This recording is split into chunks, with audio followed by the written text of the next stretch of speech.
Did you know? The Super Mario series has always been rife with rumors, but before the advent of the internet, they weren't as widespread. In the late 80s, a series of books titled How to Win at Nintendo Games was published, in which writer Jeff Rovin shared various video game tips and strategies from readers. In one installment, Rovin shared a lead he'd heard about a secret chocolate factory level hidden in Super Mario Bros. No information on how to access this level was given, and nobody ever came forward with more information. In later years, some have suggested that Rovin shared the tip as a joke, or as a way to catch people plagiarizing his books. Similar rumors arose about the game's second quest. Completing the game once will begin another playthrough at an increased difficulty, where the enemies are faster, moving platforms are smaller, and all Goombas are replaced with buzzy beetles. Some players claim that each subsequent playthrough would become harder and harder, to the point that every Goomba in the game would be replaced with Bowser. Another rumor claimed that by beating the game twice, players would unlock a full new game titled Super Mario Bros. 2.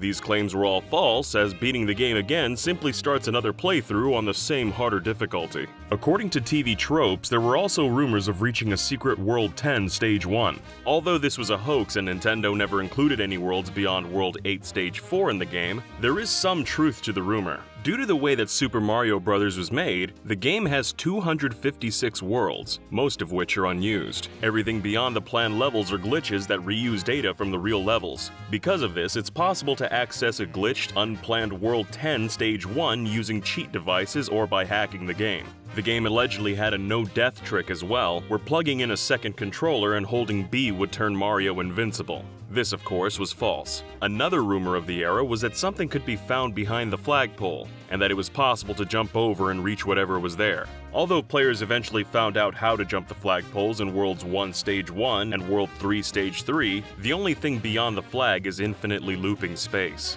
Super Mario Bros. 3 was also the focus of rumors in the late 80s. The game supposedly had a hidden set of levels in a ninth world, with various rumors describing different ways of reaching them. The rumors were clearly false, as the game already contains a ninth world, the Warp Zone. The game even shows World 9 on screen while in the Warp Zone. This rumor may stem from Mario 3's box art, which displays beta levels that aren't accessible in the final game. Rumors about hidden levels made their way to 16-bit Mario games too. Since Super Mario World's release, rumors have spread about a 97th level in the game.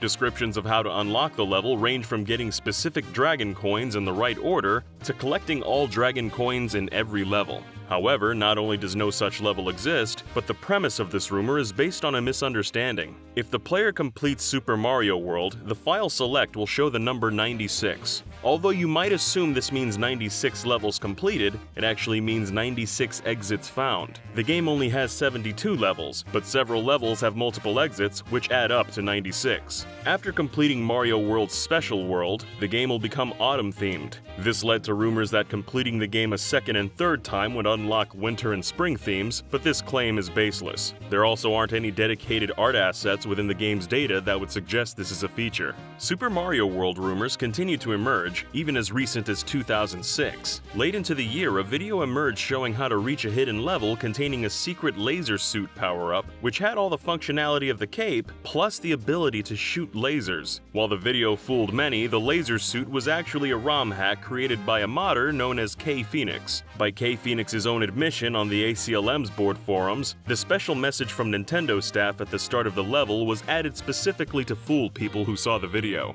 In the early 2000s, there were rumors that another Mario game had been in development for the Super Nintendo. The game was said to take advantage of the Super FX chip to feature groundbreaking three-dimensional gameplay, and was apparently called Super Mario FX. The story gained enough traction and credibility that it was even picked up by publications such as IGN.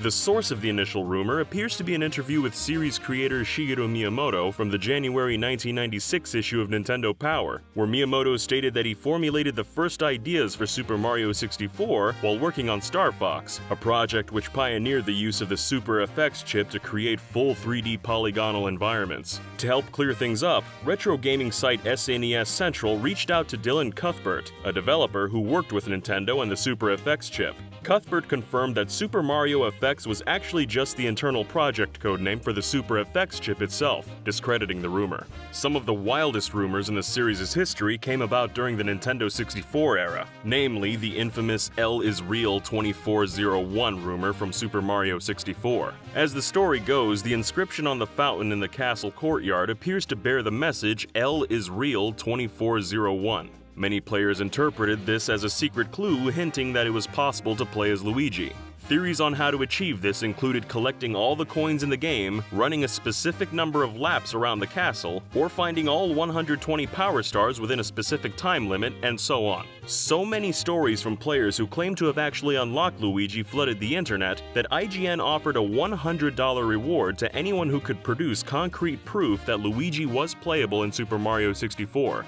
The reward ultimately went unclaimed. Other interpretations of the fountain's inscription were offered up. Some players believed that it simply read Eternal Star, while others proposed that the number 2401 was somehow a reference to the North American release date of Paper Mario. Reading the number as February 4th, 2001 would match up eerily close with Paper Mario's actual release date of February 5th, 2001, nearly 5 years after the release of Super Mario 64. In December 2016, a Reddit user by the name Bond18T shared a 1998 letter they'd received from Nintendo after they asked about the meaning of the L is Real message. In the letter, the Nintendo gameplay counselor Michael D. Chandler explained that the message had no actual meaning and that the programmers put it in there as a joke.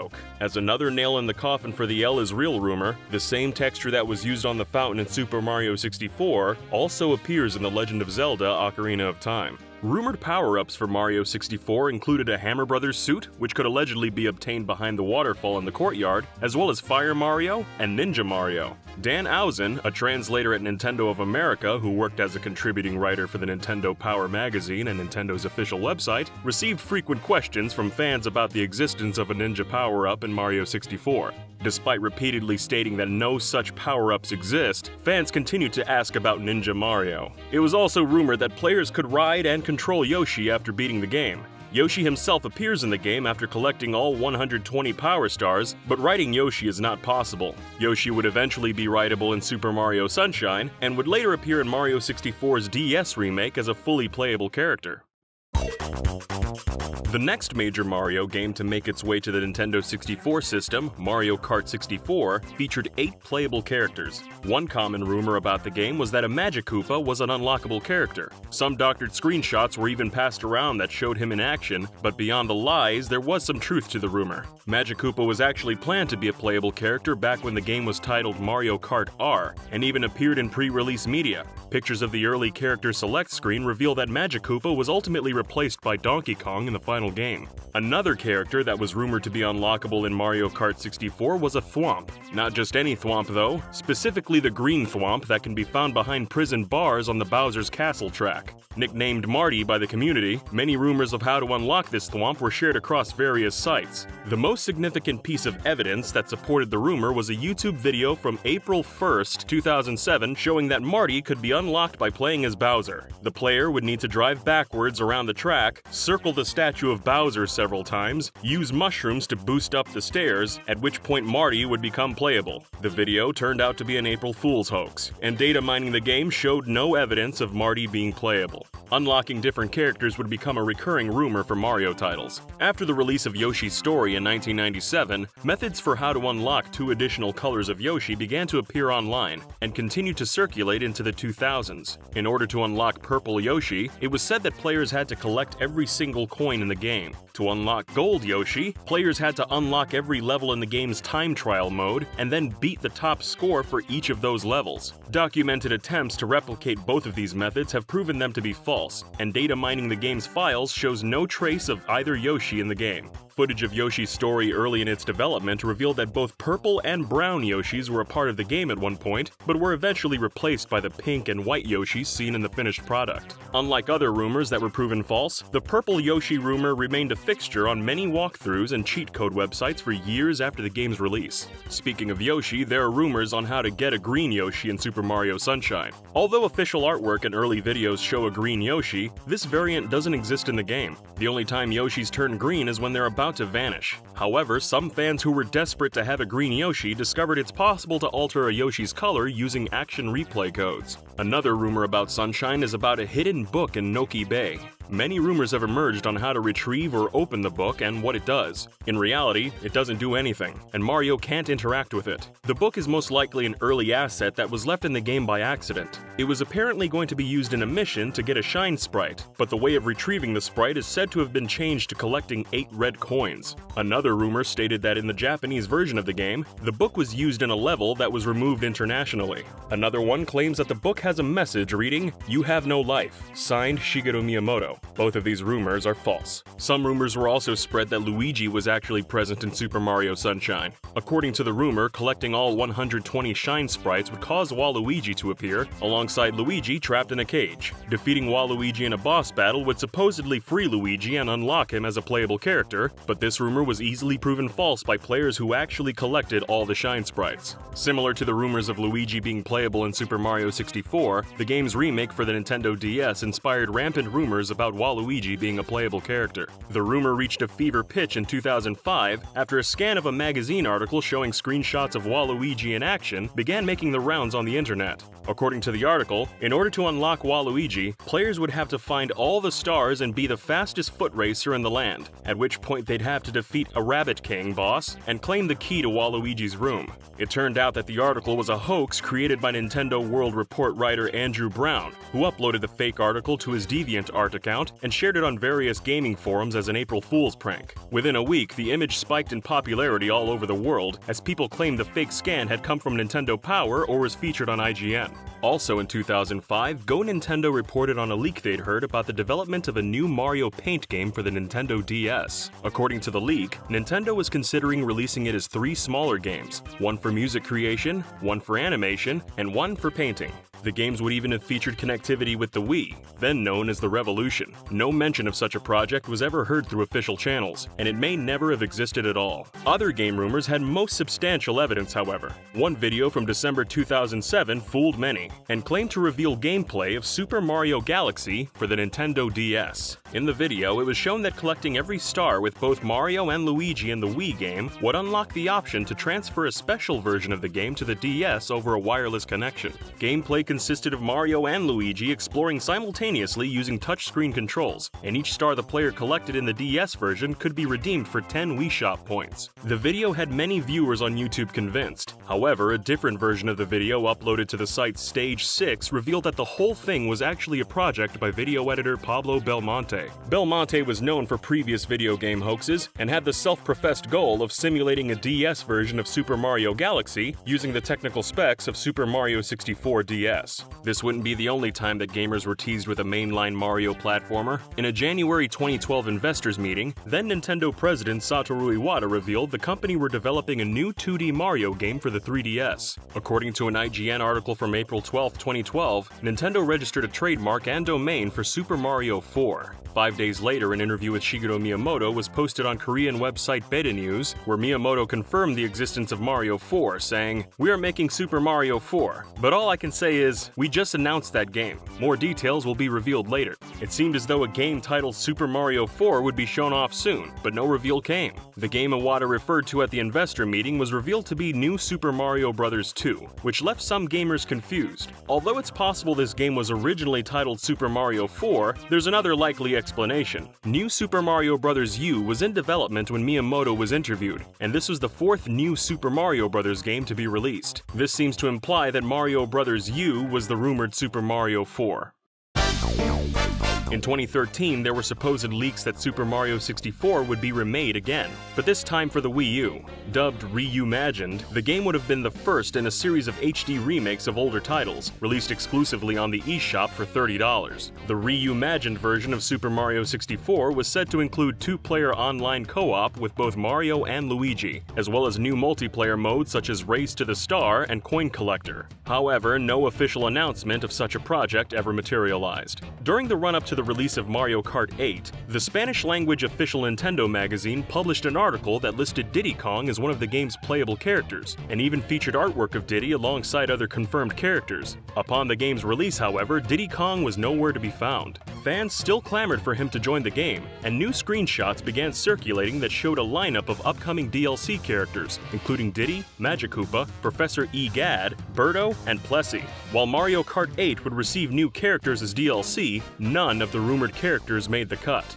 After the release of Super Mario Maker, many 8-bit costumes were steadily released for the game's Super Mario Bros. Level theme. 2 months after the game's release, costumes for Daisy surfaced on social media. After some discussion around their authenticity, the person who leaked the images came forward, revealing the sprites were a hoax. They were an artist and an avid fan of the character, and stated that they wanted to show Nintendo how much demand there was to have Daisy in the game. In June 2015, an image surfaced online depicting a render of Mario and Flood in some sort of Splatoon presentation. The image supposedly came from a private meeting about new DLC for Splatoon, which would bring Mario Sunshine content to the game. Despite the image being fairly convincing, it had some discrepancies. For example, although the image accurately featured the Japanese Super Mario and Mario Sunshine logos, it used the English Splatoon logo instead of the Japanese logo. A few days later, after the image had been featured on many prominent gaming sites, the image was revealed to be fake. The creator of the fake leak came forward and released a full-quality version of the image. Another substantial rumor broke in the same month.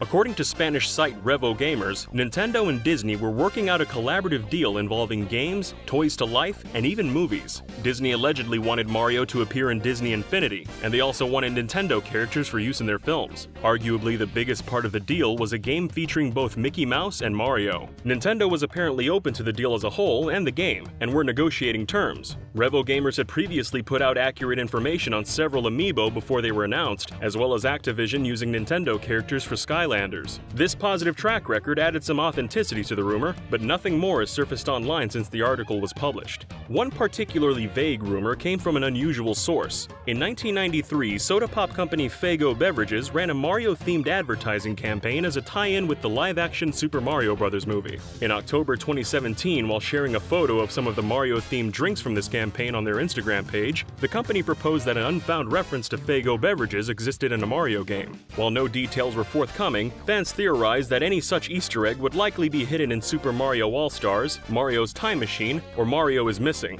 This is because all 3 games were released around the same time as the marketing promotion. At E3 2017, Nintendo revealed plans to bring DLC to The Legend of Zelda: Breath of the Wild. This was a new direction for Nintendo, and fans wondered if the company was also planning DLC for Super Mario Odyssey. Later in May 2018, a short video emerged which seemed to show Isle Delfino as a new world in Odyssey. As many were already expecting DLC to be added to Odyssey, fans enthusiastically spread the video online and hoped it were the real deal. However, although the video was convincing, the level geometry in the video clearly used the same models as the one found in Sunshine. This didn't line up with Nintendo's mode of operation, as they typically recreate levels from scratch when adding throwbacks to new games. Because of this, the video was ultimately deemed a fake. Other recent Nintendo games have seen fake leaks. Camelot have demonstrated some impressive post-launch support for Mario Tennis Aces, adding new characters every month for a whole year. This expanding roster led to speculation about which characters might be added, and in late 2018, some data miners tried to confirm the lineup themselves. One data miner uncovered several unused alternate costumes, and evidence that Baby Mario would be added to the game, with green and yellow costumes that reference Luigi and Wario. And according to the Twitter account Mario Tennis Club, another hacker reported that Link would be added as a playable character, with unlockable Dark Link and Champion's Tunic skins. However, Mario Tennis Club later tweeted that they'd put too much stock in the report and found no evidence to suggest Link would be coming to the game. Since the leaks, there's been no announcement surrounding Link or Baby Mario being added to the game.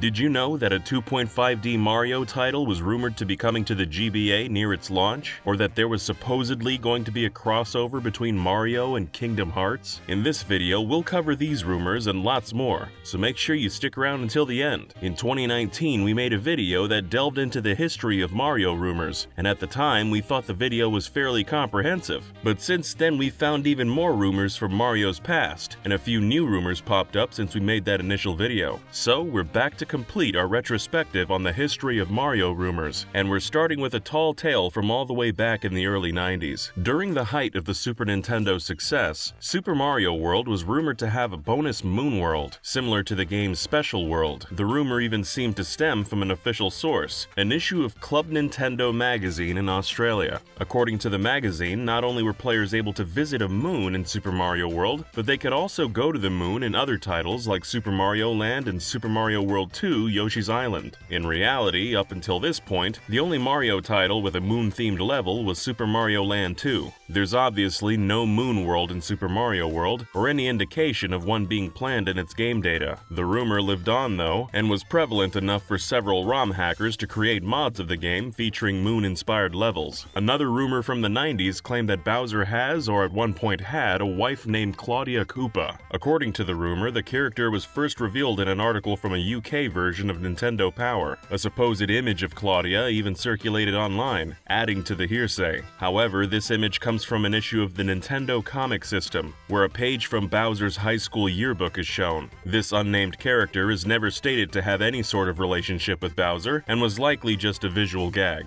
An additional part of the rumor is easily proven false, as there never was a magazine called Nintendo Power released in the UK. The country's Nintendo-based magazine has had several names, such as Nintendo Official Magazine and Official Nintendo Magazine, but never Nintendo Power. There's even evidence that the idea of Bowser having a wife named Claudia came from a Mario fan site. The creator of the site Lemmy's Land made a character called Claudia for their own fan fiction to act as Bowser's wife. And as the Mario Wiki points out, the webmaster has always openly stated that Claudia was their original creation. So it seems that someone saw Lemmy's writing and tried to make up a rumor about Bowser having a wife, then made it harder to fact-check by saying the information came from the UK. One magazine that was quick to report rumors back in the day was Electronic Gaming Monthly. In their gaming gossip segment, EGM's Quarterman would report a handful of rumors in the industry in each issue. One of these rumors told of a brand new Mario and Donkey Kong game coming to the SNES. Quarterman would go on to talk about how the game was a 16-bit remake of the arcade version of Donkey Kong with new scenes and better graphics. While no such game was ever released, it's interesting to note that a reboot of the arcade Donkey Kong game came to the original Game Boy only 2 years later, which featured remade levels as well as a handful of new worlds to explore. It's also possible that word somehow got out about Donkey Kong Country, as the game's intro has an homage to the original Donkey Kong. Quarterman would follow up with another Mario rumor 2 years later, this time about Nintendo's Super Mario launch title for the Nintendo 64. They reported that the game would be filled with action, flying sequences, and most notably driving segments. Super Mario 64 would ultimately include some action and flying sequences, but no driving mechanic was ever present in the final game. While Quarterman reported this all to be in one game, it is once again interesting to note that Mario Kart 64 would come to the system only 6 months after the N64's launch in North America. As for this rumor, it seems possible that someone at EGM, or one of their informants, may have seen footage of Mario Kart 64 without context, and assumed it was part of Mario 64. Or maybe we're giving someone too much credit and it was just an outright lie from a rumor monger. One piece of hearsay from the early 2000s came from a screenshot from a supposed new Yoshi game. The image, which features a purple Yoshi in a vaguely Yoshi Safari-styled environment, was apparently first seen in an old IGN Pocket News article. IGN didn't give much information about the screenshot's origins, simply stating they received the image from a Japanese correspondent of theirs. A higher resolution version was posted onto their forums, and rumors about it grew from there. The word going around was that the game may be a sequel to Yoshi Safari for GBA, and that it had N64 level graphics. No additional images or footage of the game has ever been found, and the image is thought to either be a legitimate Nintendo tech demo shown behind the scenes, a mock-up made for Japanese magazines, or simply be a hoax. This was far from the only rumor posted in the early 2000s. In the E3 demo for Luigi's Mansion, the UI included a clock that was always visible on the Game Boy Horror, with the player being booted out of the game when the clock hit 1:30 AM. This timer led players to believe that Luigi's Mansion was originally planned to be a timed mission, with rumors circulating that Luigi would vanish alongside Mario if he wasn't saved in time. This simply wasn't the case, however, and the timer was just a way to keep E3 attendants from playing the demo for too long. Another rumor involving Luigi's Mansion also said that more portrait ghosts can be found in the game's Safari room. The rumor comes from an official copy of Nintendo Power, claiming that if Luigi met the ghost of a hunter, he'd want to add Luigi to his collection. compilation. Since then, many have tried to find the ghost, but to no avail, and the blurb in Nintendo Power is believed to have been a joke. In July 2002, a trailer emerged for a title called Super Mario's Universe, which would apparently be coming to the GBA. The game was said to be taking Mario back to his 2D roots, but opted for a very different visual style compared to the rest of the series. It showed various Mario characters in a cel-shaded world that utilized 3D graphics on a 2D plane. The trailer presented a few of the game's levels, as well as a boss fight with Bowser similar to the ones seen in Super Mario 64. Though very impressive for the time, the game was clearly fake. The visuals in the trailer were far too elaborate for GBA, and its biggest downfall, the fact the trailer was edited with an audience watching it live. Several sleuths found that this audio was taken directly from a different game reveal at Space World 2001, demonstrating that at least the audio was a forgery. It was eventually revealed that the leak was made by Pablo Belmonte, who would go on to make the Super Mario Galaxy DS trailer hoax we talked about in our last Mario Rumors video. Many Mario rumors involving the GameCube stemmed from Nintendo's Super Mario 128 tech demo. One hoax attempted by Blaze the Hedgehog showed off a fake picture taken at an E3 convention floor. The image showed a single frame of Mario in a basic 3D world. The leak was immediately debunked, as Mario's model is the exact same model from Super Smash Bros. Melee. Blaze admits to making the hoax and explains that the background was actually made using Doom map creation tools. Blaze Hedgehog also went on to make an April Fool's hoax for a new Super Mario Bros. 2. The screenshot this time around shows Mario in an environment similar to the original Super Mario Bros. 2, with Shy Guys being a common enemy and doors and plants being rooted to the floor. Blaze would go on to say that this hoax was more for fun and that they were done making hoaxes that were truly meant to fool people. Though most rumors were about core Mario titles, Mario's spin-offs got a handful of rumors as well. One rumor started out as a tip submitted to the fan-driven website Insider by reader Jason Blake. Blake reportedly emailed Harmonix Music, creators of Dance Dance Revolution and other Revolution games, about the possibility of Karaoke Revolution getting a Mario Mix title in the same vein as Dance Dance Revolution Mario Mix. According to Blake, Harmonix responded with, "We're delighted to hear that you enjoyed the games. If there were a GameCube version in the works, we wouldn't be able to talk about it until it was officially announced by our publisher, Konami. Such announcements are common at the E3 convention in May." Wink.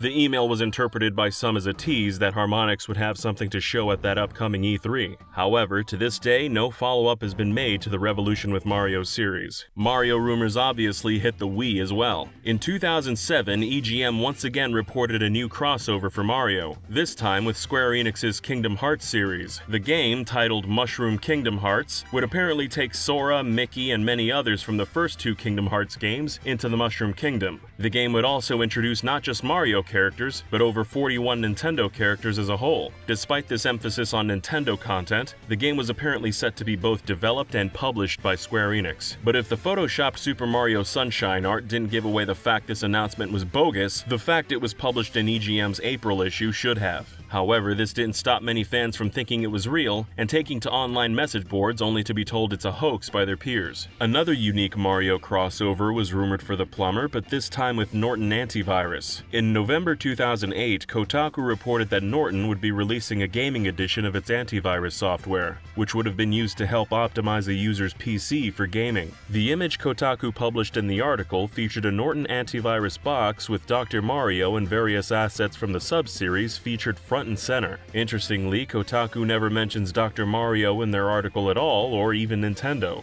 Despite this, other websites reposted the image, believing it to be an official Dr. Mario and Norton crossover. But of course this wasn't the case, and to this day the origin of the image is unknown. One Mario rumor was actually started by Nintendo by complete accident. In 2011, Nintendo announced that anybody who purchased the 3DS before its famous price drop were eligible to redeem free NES and GBA games for their system, as long as they logged into the eShop before August 12th and updated their device. This promotion was known as the 3DS Ambassador Program and was meant to reward early adopters of the 3DS. In an attempt to remind players to redeem the games, Nintendo shared a screenshot of Super Mario Bros. 3's Time's Up screen on their Facebook page as a reminder to users who hadn't applied yet. Although most people saw this for what it was, a simple humorous reminder, many saw it as a teaser, believing Mario 3 would be part of the Ambassador Program. But the game never never came to the program, with the only NES Mario title given away being the original Super Mario Bros. In January 2011, GameFAQs user FunkyKong84 noticed that IGN UK listed Rosalina as a part of Mario Sports Mix's roster and described how to unlock her. According to the post, Rosalina would be unlocked after players beat every minigame in basketball, volleyball, hockey, and dodgeball in that order. The fact that you had to complete the challenge in a specific order seemed unusual to many,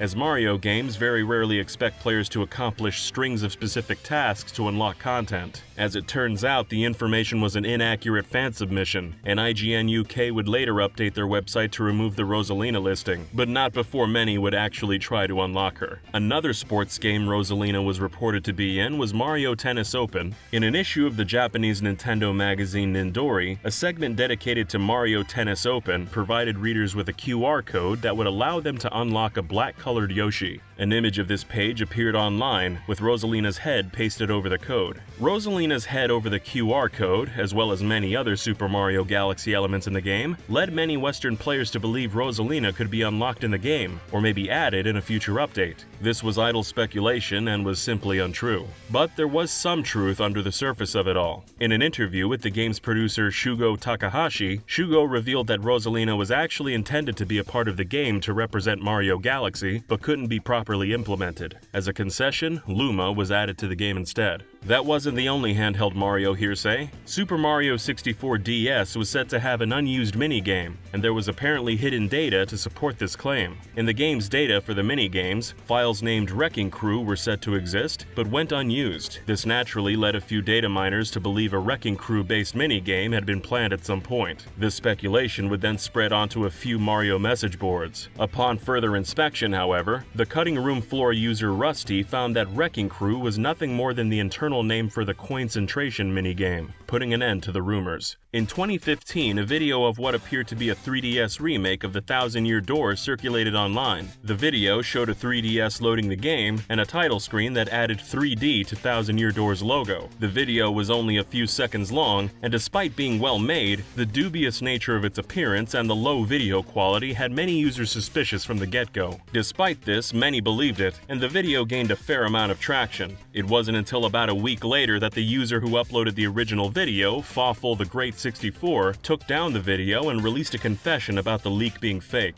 In the video, Fawful explained that they didn't expect the leak to get nearly as much attention as it did, which is usually what most hoaxsters expect. When Super Mario Maker 2 was shown off in May 2019, it was revealed that the option for making a level in the Super Mario 3D World theme was put in its own category labeled Additional Themes. It didn't take long for players to speculate about more themes being added to this category, with one popular theory being a theme for Super Mario Bros. 2. This seemed to be a logical assumption, seeing as Mario 1, 3, and World all had themes of their own. This was followed by former editor of Game Informer, Imran Khan, tweeting out that he'd heard about Nintendo making a Mario 2 theme before the COVID-19 pandemic, with the theory going around that the theme was never finished because of issues adjusting to lockdowns. Items from Mario 2 were added to Mario Maker 2 in the game's final update, but a Mario 2 theme never came. Whether Nintendo actually planned for a Mario 2 theme to be added will continue to remain a mystery. That is, unless they choose to spill the beans. In October 2020, a supposed anti-piracy screen was found for Mario Party DS. The screen was first shown off by YouTube user Joey Perleone and showcased one of the title's minigames being interrupted by the anti-piracy screen. It displayed the message "Piracy is no party" and advised the player to power off their system and report the stolen software, with Mario and friends locked behind bars on the bottom screen with the text "Power off now."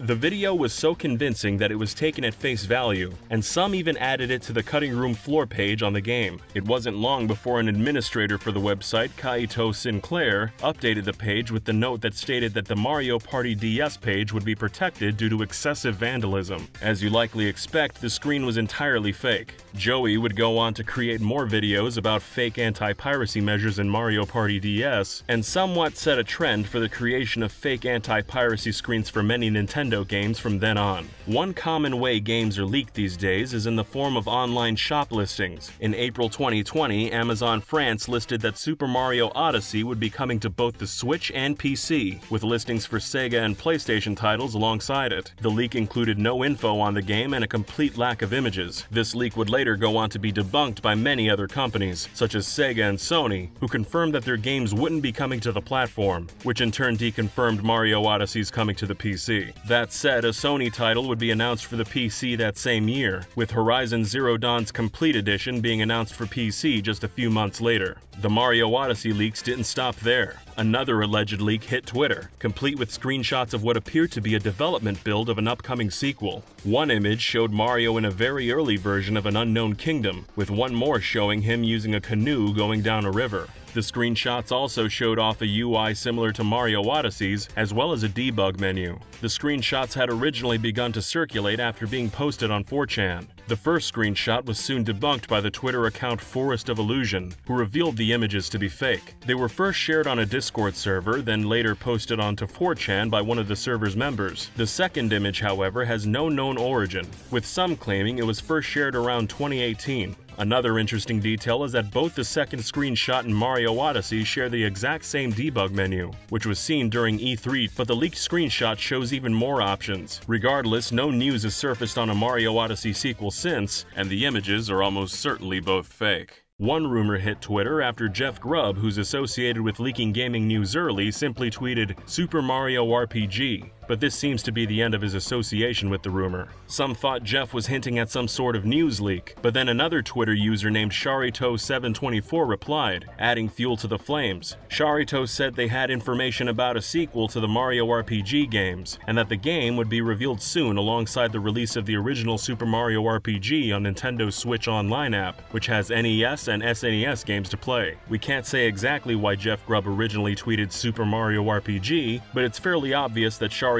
reply was entirely fabricated, either by them or someone who gave them false info. In late April 2021, the Twitter account Cut and Obscure Video Game Content tweeted that New Super Mario Bros. Had unused game data for a ghost enemy with the file name Scripulous Fingor. The account also claimed that when asked about Fingor in an interview, series creator Shigeru Miyamoto completely disregarded the question, appearing visibly upset. The tweet gained over 5,000 retweets and had several other users chiming in stating that Fingor was also cut from many other Mario games, including Super Mario 64 DS, where the character was planned to be a boss. Thankfully, most people quickly realized this was a joke, and the Twitter account in question was a parody account. That said, many took the tweets at face value, believing Fingor was an actual cut enemy from the series. Another enemy who was caught up in confusion was Bowser himself, specifically his appearance in Super Mario 3D World's bonus add-on Bowser's Fury. A rumor started up with Twitter accounts stating that Fury Bowser's official name in Japan was actually God Slayer Bowser. The rumor seems to have multiple origins, but it all starts on Twitter, with the name being spread by retweets and word of mouth. Again, many Twitter users took these tweets as gospel. The rumor was fairly easily debunked, however, as checking Nintendo's official Japanese website for the game officially lists the new form as Fury Bowser, and many Nintendo-focused websites corrected the viral tweets, setting the record straight. Over recent years, there's been many rumblings of a new Mario Kart title in the works, with several rumors specifically mentioning a Mario Kart 9. During January of 2021, a 4chan user posted about a brand new karting title coming from Nintendo, but that it wasn't specifically Mario Kart. The leak was later posted to Reddit, and was said to be a new Smash Bros. Style crossover with many Nintendo franchises joining the race. They also shared that characters like Mario, the Ice Climbers, and Breath of the Wild Zelda would be in the game, and that a new tackle mechanic would be added. Only a few weeks later, another leak hit 4chan, this time with a handful of Nintendo titles. The post mentioned games like Skyward Sword HD, a new 2D Metroid game from Mercury Stream, and of course Mario Kart 9, with no details for the game other than the fact that it could be a possible early 2022 release. While Skyward Sword HD and Metroid Dread were both revealed during Nintendo Directs in 2021, giving the leak some credibility, Skyward Sword HD and a new 2D Metroid game have been rumored long before this post. post. The post ultimately fell apart after it attempted to leak inaccurate reveals such as Ryu Hayabusa from Ninja Gaiden and Matoi from Phantasy Star Online 2 as playable characters in Super Smash Bros. Ultimate. A third leak for the game appeared in May 2021, this time of what appeared to be artwork for an unknown Mario Kart title. The art was first shared onto 4chan and quickly made its way to Reddit. The artwork was swiftly tracked down, however, and revealed to be promotional artwork for Nintendo's Mario Kart-themed ride in their Super Nintendo World theme park. Mario Kart leaks kept coming, and in the same month a new rumor for Mario Kart Maximum hit 4chan. The leak claimed that Mario Kart Maximum would have every track before Mario Kart 8 playable and fully remade, with the exception of Super Mario Kart tracks keeping their 16-bit look.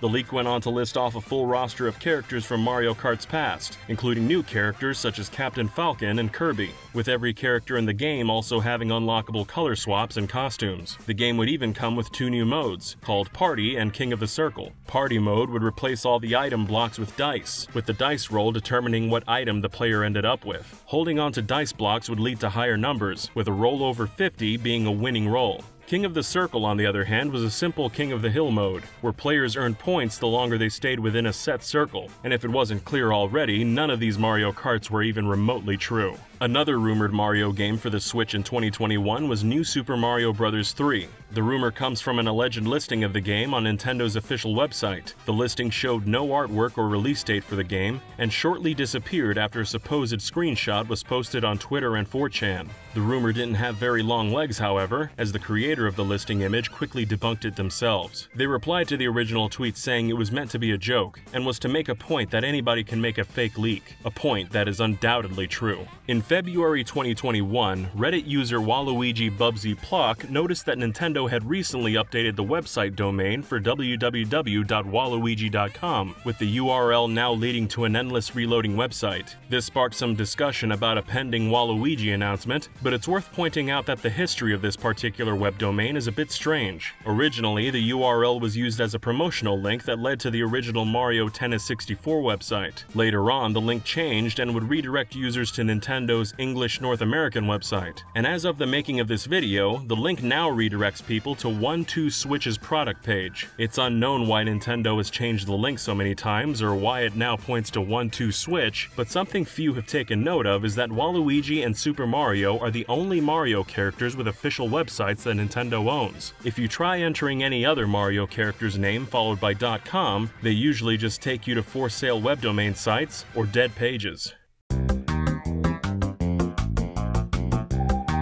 Did you know? Super Mario Odyssey isn't the first 3D Mario game planned to have realistic proportioned humans. Real humans were planned to appear in Sunshine, which can be seen with a brown-haired girl from early footage of the game. Sunshine may have been planned to include multiplayer as well. The game has an unused camera function labeled SMSIS multiplayer map that zooms in and out to keep multiple characters in view. If this function is activated while both Mario and Shadow Mario are on screen, the camera will automatically zoom to keep both characters in sight. The Japanese version of the game also has files that mention an unused Isle Delfino train system. These files contain dialogue for buying tickets and getting them stamped, as well as a list of train stations on the island. Using the train also seemed like the primary method of accessing a level. Sunshine was even planned to have a form of currency known as Sol Coins, which could have been used to buy items and tickets for the scrap train system. Furthermore, the names of the several unused beta levels exist in the game's code, including the Warship Island, Fire Shrine, Hurdle Rock, and Hotel Okrima, and other assets suggest that Corona Mountain was intended to be a full level, but over time later scaled back. Interestingly, a file relating to Gelato Beach has an obscene name and goes by the title Sand Bomb Bass Shit. Other folders contain lyrics from the songs I Wanna Be Loved By You and Stand By Me as placeholder text. Super Mario Sunshine has at least 3 unused enemies. One foe uses the same animations as Stroll and Stew, and is named Dorokuri in the game's files. As this enemy can steal Mario's hat, its name is most likely a reference to the Japanese word Dorobo, which means thief. There's also another, much larger stew named Hinokuri 2 that seems to be an unused boss. When put into the game via hacking, it'll spawn other stews while walking around. In order to defeat Hinokuri 2, the player has to spray water into the body to destroy its shell before stomping on its exposed eye. A 2D drawing of a Goomba named Kug is listed as a test enemy in the game's data. Kug actually exists in the game itself, located under Pinna Park. That said, it was never intended to be seen, but can be viewable by glitching the camera through the ground.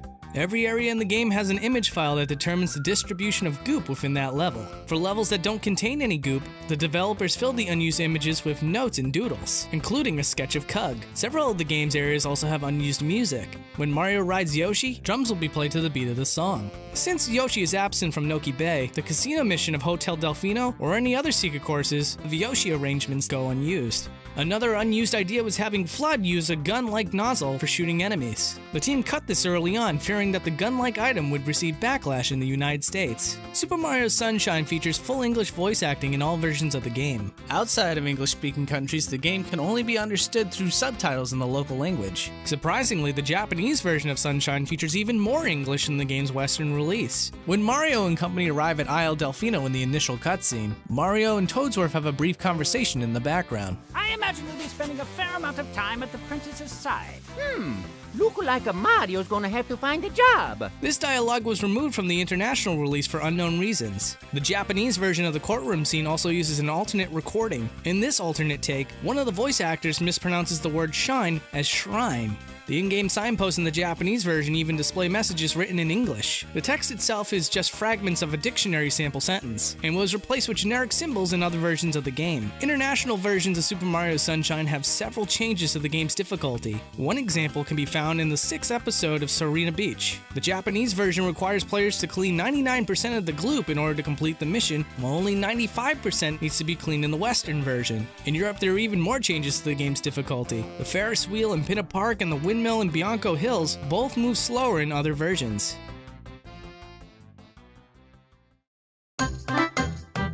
In the Japanese version of the game, the Piantas and Noki both take their names from Italian words. The Noki are called mare, which means sea, and Piantas are called monte, which means mountain. This makes sense as Piantas are shaped like mountains and the Noki are covered in seashells. These two races seem to represent the land and sea, two equally defining traits of an island. Although most references to the word monte were removed from the English game, the game's localizers overlooked one asset. The label on the game's water bottle still reads Monte Drink instead of Pianta Drink. During the game's cutscene when Mario meets Flood, an informational display pops up and shows several past Mario games, along with a block of text. A closer examination of this text reveals that it's a list of titles in the Mario series written backwards. However, the titles Super Mario Kart and Mario Kart 64 have both misspelled the word kart. Though these details are obscure, some of the game's secrets are completely hidden. One concealed secret is that racer Piantissimo has a familiar face under his mask. Removing the mask from the character's model shows that he greatly resembles the Running Man from Ocarina of Time and the Postman from Majora's Mask. Similarly, examining the model for the Ely mouth reveals that his throat and stomach are fully modeled with a notable amount of detail, despite never being shown in-game. In 2009, a scientific study by Sage Publications showed a link between playing Super Mario Sunshine and healthful behavior in people. In the experiment, participants were asked to play one of 3 types of video games: violent video games, neutral games, or games that researchers deemed pro-social, which included Super Mario Sunshine and Chibi Robo. Afterward, the participants were asked to give their assigned partner a series of puzzles to complete. The participants had a variety of puzzles to choose from, ranging from easy to hard, and were told their partners would receive a prize should they succeed. Researchers found that participants who played pro-social games were much more likely to give their partners easy puzzles. The scientists concluded that the results indicate games like Super Mario Sunshine can inspire people to be more helpful to others.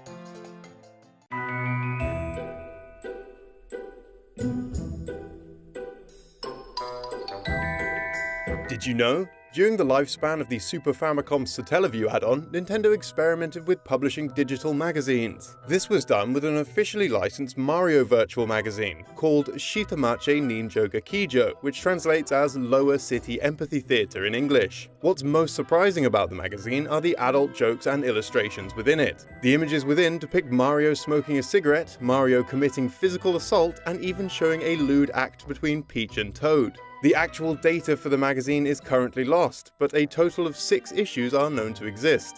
However, only segments of the 6th episode have been found so far. Another Satellaview title, BS Super Mario Collection, has some interesting facts surrounding it. The collection was a remixed version of Super Mario All-Stars for the Satellaview that was released in 4 parts and was broadcast over 4 weeks. During the broadcast, music would be played as well as voice acting from celebrities who would give helpful hints and advice. During one Mario Collection broadcast, Nintendo played Never Gonna Give You Up by Rick Astley over the game, as well as Never Ending Story by Limahl, and Danger Zone by Kenny Loggins. スーパーマリオブラザーズ3をやったわけですけれども、まあ There's another rare title that was also exclusive to Japan called Boo Boo Mario. The game is aimed at younger children and is an arcade and ride hybrid released in 1993 exclusively in Japan. The game plays out in two phases. One where the player steers left and right to avoid rocks and jumps over fissures in the ground. This is followed by another phase where the player has to jump on Mecha Koopas that are being thrown by Bowser.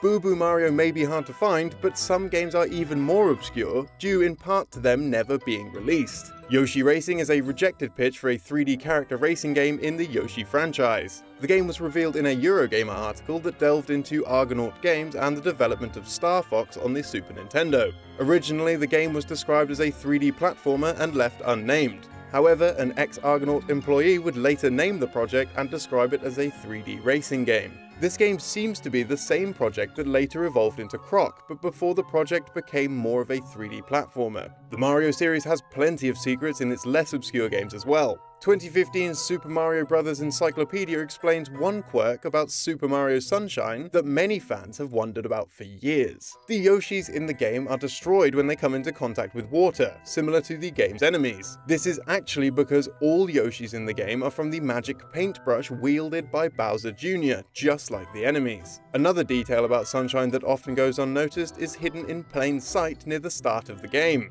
During Sunshine's opening cutscene, multiple cuts of Peach on the airstrips seem to have an error where the texture for her earring uses the texture for her eyes. This mistake is fixed from her first close-up onward, but it's strange how this mistake managed to happen at all. In Mario Plus Rabbids Kingdom Battle, Rabbid Princess Peach originally had an animation inspired by Sailor Moon. While the sequence was cut from the game, director Davide Soliani jokingly stated that the test sequence was made by animators who started to go stir-crazy from working so hard. Another obscure reference can be found in a 30-minute long Japan-only VHS tape made to promote Mario Paint on the SNES. At one point in the video, the footage shows what seems to be a crude drawing of a nude woman made with the game's brush tools. This is actually a recreation of the painting New Rose by French artist Henri Matisse. In an interview promoting Super Nintendo Classic Edition, artist Shigefumi Hino confirmed that Mario is hitting Yoshi to make him spit out his tongue in Mario World. Hino said, "Actually, we did the animation with the idea that Mario was hitting Yoshi on the head and Yoshi is sticking out his tongue in surprise. There's even a bonk sound. But we thought people would feel sorry for Yoshi, so we decided to pass it off as Mario saying, 'Go!' The book, The Art of Super Mario Odyssey, reveals that Rosalina was going to appear in the game as a non-playable character at some point. The book also reveals several unused outfits for Mario, such as a green Sprixie princess from Super Mario 3D World, a Toadette costume, a costume of a Luma from Super Mario Galaxy, and a costume of Mario in a Japanese schoolgirl outfit. Another game that showed Mario in a unique outfit is Sega's Alex Kidd in Shinobi World, or at least the game's beta build did. During the development of Shinobi World, the first boss, Kabuto, was planned to be a parody of Mario. He would have had a moustache, and his name was Mari-O, a play on words that actually means King Mari. This reference was dropped in the final release due to the possible copyright concerns. The secret still remains in some form, however, as Kabuto shoots fireballs and shrinks when the player has inflicted enough damage to him, just like Mario.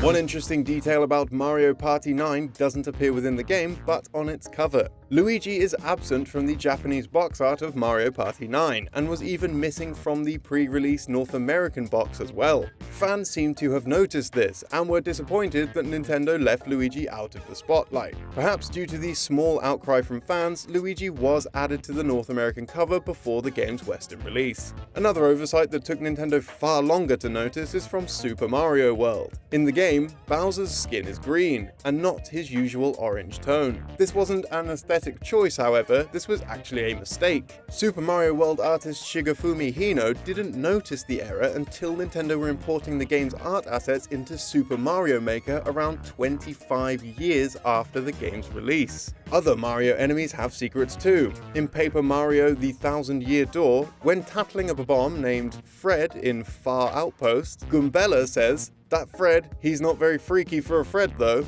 What? Not all Freds are freaky. News to me. This is a possible reference to the character Freaky Fred from Cartoon Network's Courage the Cowardly Dog. It's also absolutely impossible to lose the first battle against Lord Crump in Thousand-Year Door. Even if Mario falls into the water until he only has 1 HP, the game will start the battle with 5 HP. Mario's only option are to attack or defend, and he'll defend perfectly every time. Since Crump and Mario both have 5 HP and Mario takes the first turn, Crump cannot win.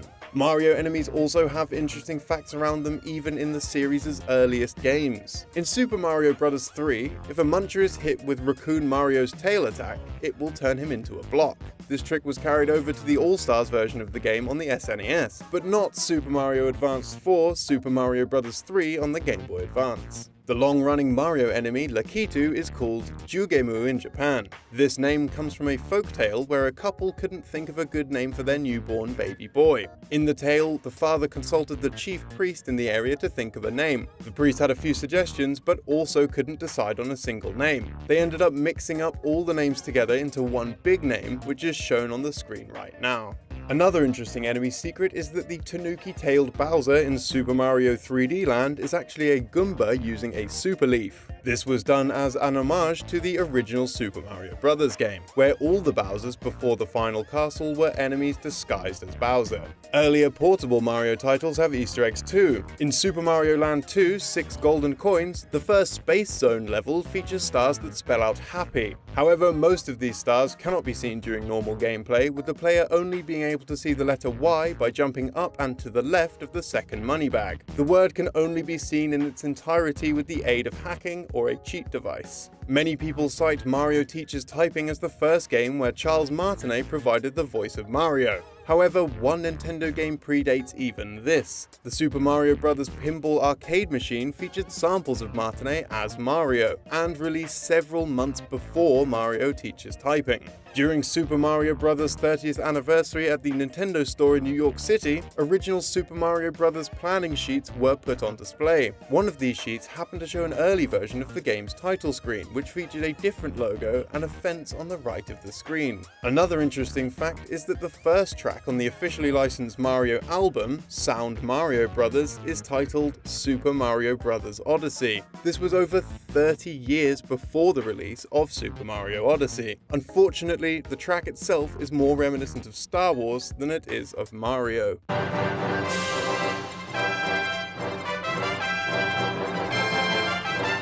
Speaking of movies, 6 months after the US release of Super Paper Mario, film director and producer Seth Gordon showed an interest in making a movie based on the game. The Pixels movie producer was quoted as saying, "I'd really love to adapt Super Paper Mario into a movie that could constantly switch from 2D to 3D. In 5 years, 3D cinema is going to be really big." Gordon, however, specified that he'd never had the chance to speak with Nintendo about his envisioned project, so his idea was eventually forgotten.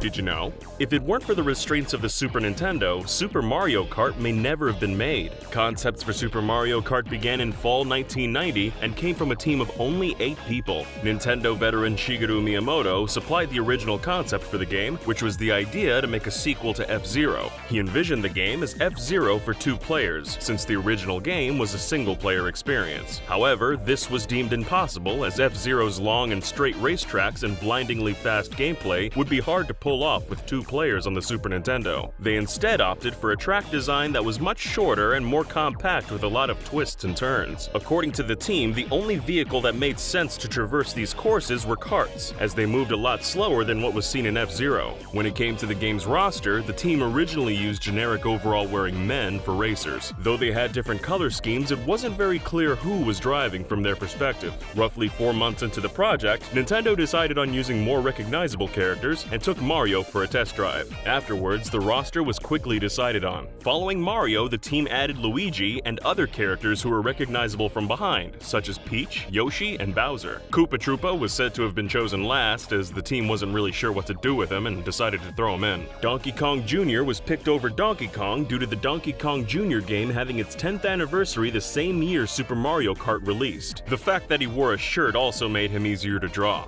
During the time the game had an undefined roster, the overall men would throw cans of oil as weapons, as the team found it appropriate for the characters. When the Mario roster was introduced, they thought about items that suited that universe, citing the Koopa shells as a great way to have something to shoot at and hone in on opponents. Banana peels came about for several reasons, serving the same purpose as the oil cans and complementing Donkey Kong Jr. due to his love for bananas. The lightning was made in the final stages of development, with the team wanting an item as a sudden upset to the flow of a race. The team were very dedicated to nailing the genuine feel of kart racing and followed up with several experiments. Although we've previously mentioned how staff went go-karting for research, they also went a step further by making their own remote-controlled kart from the ground up with a working engine. When the main programmer was given a chance to test the kart's drifting capabilities, he crashed into a wall and completely totaled the kart within 5 seconds.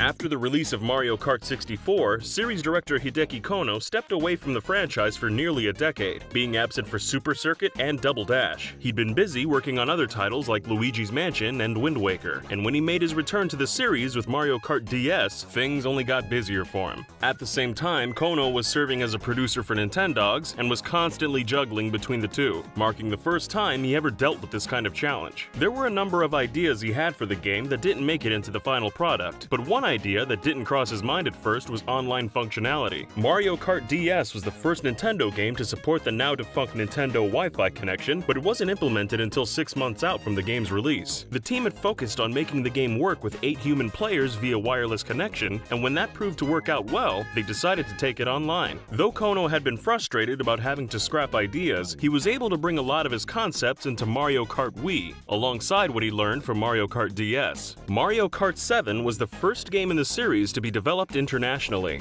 Mario Kart 64 received outside help from British studio Rare, who supplied Donkey Kong's model, but the Texas-based Retro Studios assisted in actual development of Mario Kart 7. Mario Kart 7 appropriately started out with a team of just 7, but when the team were ready to get into full development, several other games were in production. This left the team at Nintendo EAD short on team members. Kono asked his colleagues about any studios that might be able to help them out. They then chose to work with Retro, as they just finished production on Donkey Kong Country Returns and were available. Team members from both sides couldn't believe a collaboration like this was happening, as all previous Mario Kart games were done in-house. Some EAD members were concerned about clashing cultures and miscommunication. However, Nintendo had complete faith in Retro, as they proved they understood what the company strived for in their games, and the teams got to work in December 2010. Responsibilities of designing the tracks were split between the two companies. Nintendo EAD handled all the courses that were new to the game, whereas Retro worked on the classic tracks. These already had an outline in place, and Retro could simply add in new elements and features so it wouldn't be overly familiar to fans. They also found this to be a great way to design tracks, and an interesting way to develop for hardware they previously hadn't touched before. The team also pitched ideas for new courses, some of which actually appeared in the final game, and had some series veterans wondering how they never came up with them before. In the Mario Kart 7 edition of Iwata Asks, concept art was shown for some ideas Retro had pitched. Among them is art for Shy Guy Bazaar, Rosalina's Ice World, Neo Bowser City, and DK Jungle. The same core team from Mario Kart 7 would return to develop Mario Kart 8. In an interview with Nintendo Life on the Wii U release of the game, director Kosuke Yabuki was asked about the game's roster, and if the team had thought about adding characters from other Nintendo series, a la Super Smash Bros. While he said the roster wasn't the most important feature of the game, he wouldn't rule out the possibility. And sure enough, characters like Link and Isabelle would make their Mario Kart debut via DLC. And with Mario Kart 8 Deluxe on Switch, so would the Inklings from Splatoon. Yabuki had also been asked if the Mario Kart team had ever considered getting rid of the blue shell item, a common source of anger for players. Yabuki said the team has tried to see what Mario Kart would be like without it several times, but they felt something was missing without its inclusion. In Yabuki's own words, "You know, sometimes life isn't fair,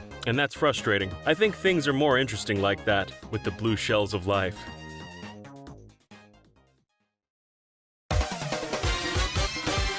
Similar to the devotion to Super Mario Kart, Mario Kart Wii went for a sense of realism with its controls, leading to the Wii wheel accessory. During development, Kono had the idea of creating a steering wheel, as its function is commonly understood by people of all ages. Kono presented a prototype he made to the team, and they loved it. The wheel went through over 30 prototypes before its final design, as the team tried to make a controller as durable and comfortable as possible. The blue ring was added on the back to make it seem more fun and inviting to those watching people play, and it would later be added to the logo for Mario Kart Wii itself. Mario Kart Wii is undoubtedly the best-selling game in the series, and continues to make a profit even over 10 years since its original release. In October 2018, Nintendo's financial results showed the game had sold roughly 40,000 copies during the previous quarter, bringing the game's lifetime sales to 37.14 million. Mario Kart isn't all success, however. Mario Kart was planned to have an installment on the Virtual Boy console under the tentative title VB Mario Kart. The only known report of the game was in German gaming magazine Big N in their August 2000 issue, listed alongside other Virtual Boy games that would be cancelled. Mario Kart once had a spin-off of sorts in the works, being spearheaded by game designer Yuta Saito, the man behind such games as Odama and Seaman. Saito, being a close friend of Miyamoto and Iwata, shared an idea with them during a friendly meeting in the early 2000s. Inspired by his recent delve into sculpting chunks of metal, Saito pitched the idea of a game about making car engines, and though it sounded a bit strange, Miyamoto and Iwata were willing to give him a shot. The game was being made for Nintendo DS hardware and went under the name Mario Motors. Players would sculpt metal into a cylinder, with that cylinder determining the effectiveness of the engine. The game didn't get far into development, and when asked about its cancellation, Saito remained vague.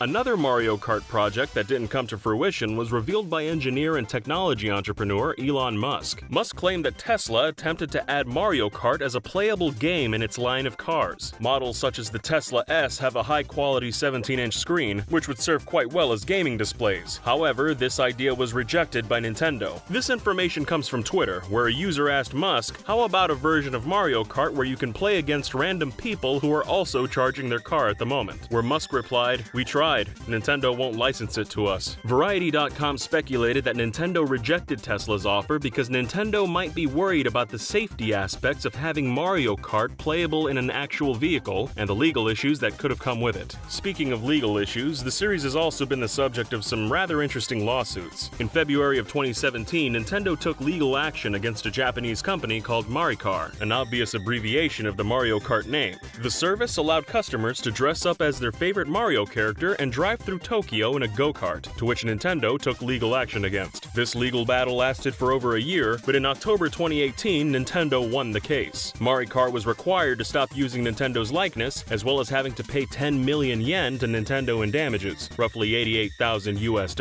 Even after losing the battle, the service wasn't about to be taken down so easily. Weeks later, the company changed their name to Mari Mobility and made the decision to keep the Nintendo-themed costumes as part of their gimmick, all the while trying to appeal the decision against them. Later in January 2019, Mari Mobility had the Japanese company Chizai Boei Kabushiki Gaisha file 2 trademarks on their behalf. The phrases trademarked were "Nintendo is irrelevant" and "unrelated to Nintendo" in Japanese and English respectively. Currently, the phrases are still being displayed on the Mari Mobility go-karts as the business is still in operation nearly 2 years later.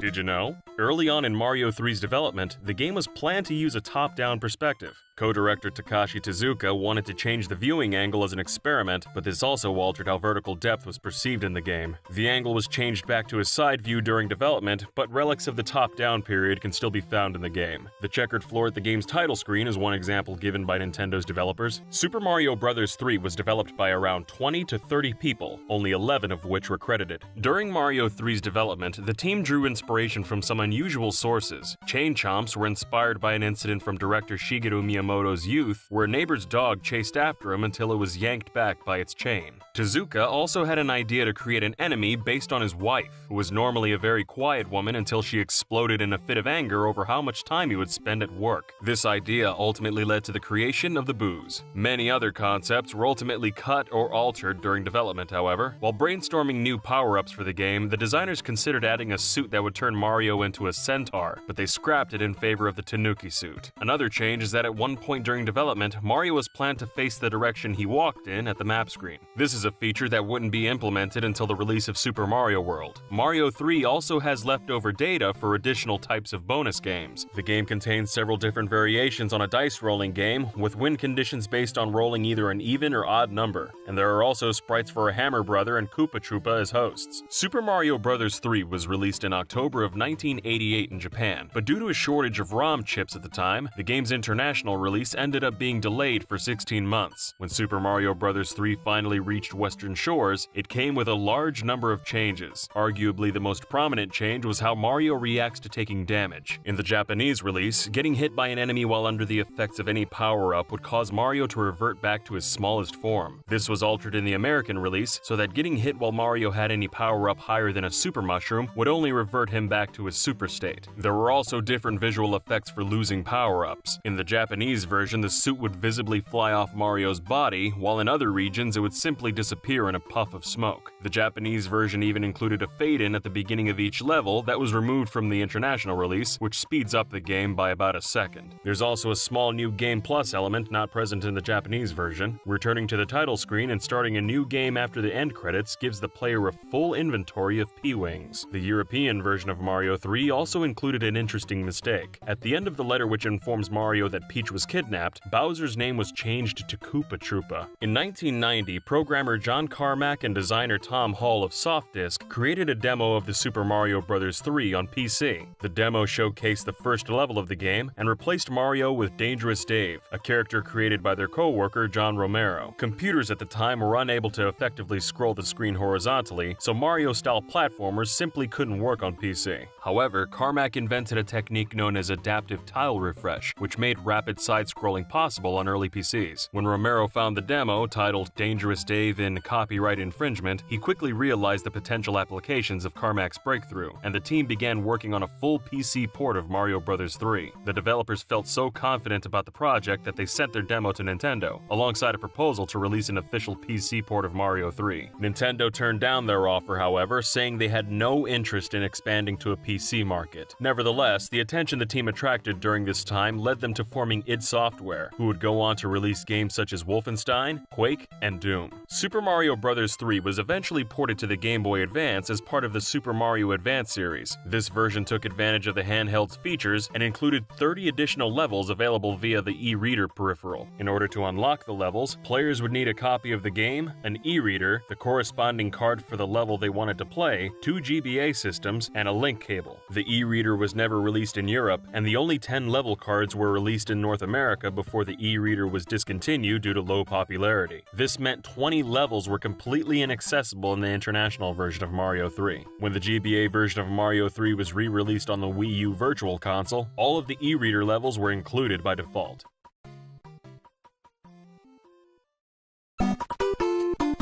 There are a number of odd secrets and tricks hidden within Super Mario Bros. 3. If Boom Boom is defeated while Mario has a Starman, the question mark ball will spawn upside down. Defeating a Koopaling while wearing a frog suit, Tanuki suit, or hammer suit will cause the king's dialogue in the following cutscene to change. If the player can manage to jump into a Karibo's shoe while in Tanuki Mario's statue form, Mario will become completely invincible. However, he'll be unable to go through warp pipes. If the player hits a Muncher with Raccoon Mario's tail, it'll turn into a block. This trick was removed in the Super Mario Advance port, however. Activating a P-switch underwater will turn any Electros into silver coins, though they'll still hurt Mario if the player tries to collect them. While working on the game, designer Hideki Kono struggled with the mechanics of the Micro Goombas, tiny enemies who would cling to Mario and drag him down when he jumped. Kono tried to make it work by increasing Mario's weight, but the result didn't feel quite right and was rejected. Miyamoto ultimately solved the problem by suggesting they simply place an invisible block above Mario's head, which you would bump into when he tried to jump. Super Mario Bros. 3 also holds the distinction of being the final game where Miyamoto was credited as a designer rather than just producer or director. For years, fans theorized that Super Mario Bros. 3 was simply a stage play, as evidenced by the raising curtain at the beginning of the game, objects appearing to be set pieces, and how Mario seems to exit stage right at the end of each level. In a video on Mario Myths released to promote Super Mario Maker, Miyamoto himself confirmed this theory was true.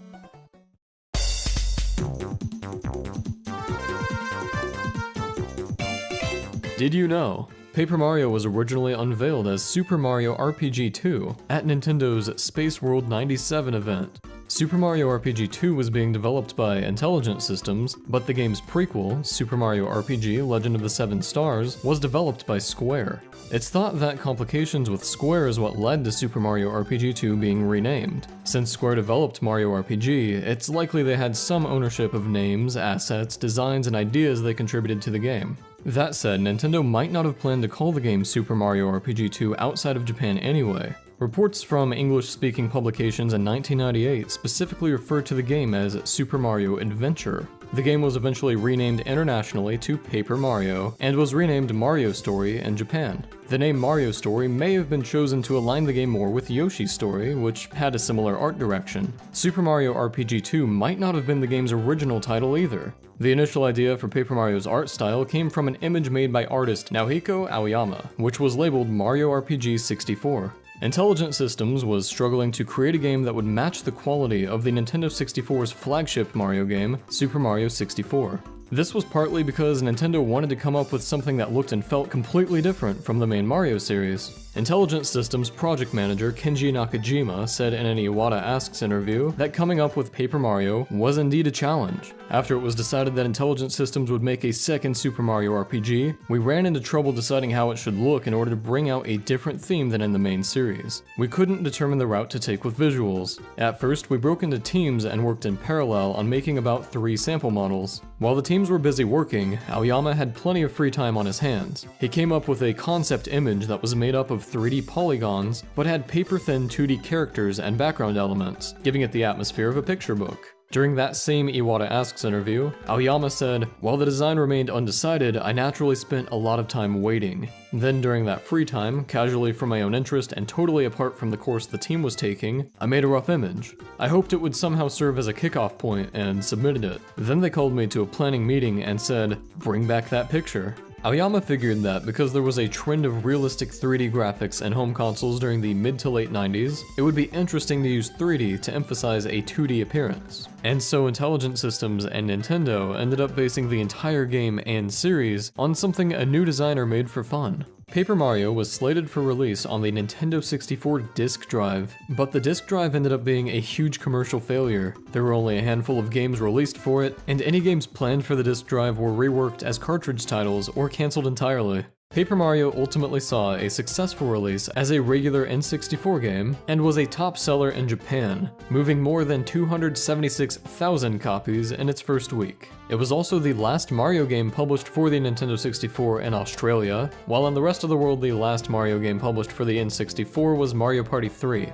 Shigeru Miyamoto was a consultant on Paper Mario, and at the time stated that it was being developed with amateur gamers in mind. Miyamoto said, "I think Super Mario RPG 2 will be the game that's friendly for game beginners and amateur players to start out with. As you can see in Yoshi's Story, the idea of the 3-dimensional picture book will appear in Mario RPG." Some outlets such as RPG Fan questioned the naming of the game, stating that it didn't really take advantage of the paper aesthetic enough to justify calling it Paper Mario.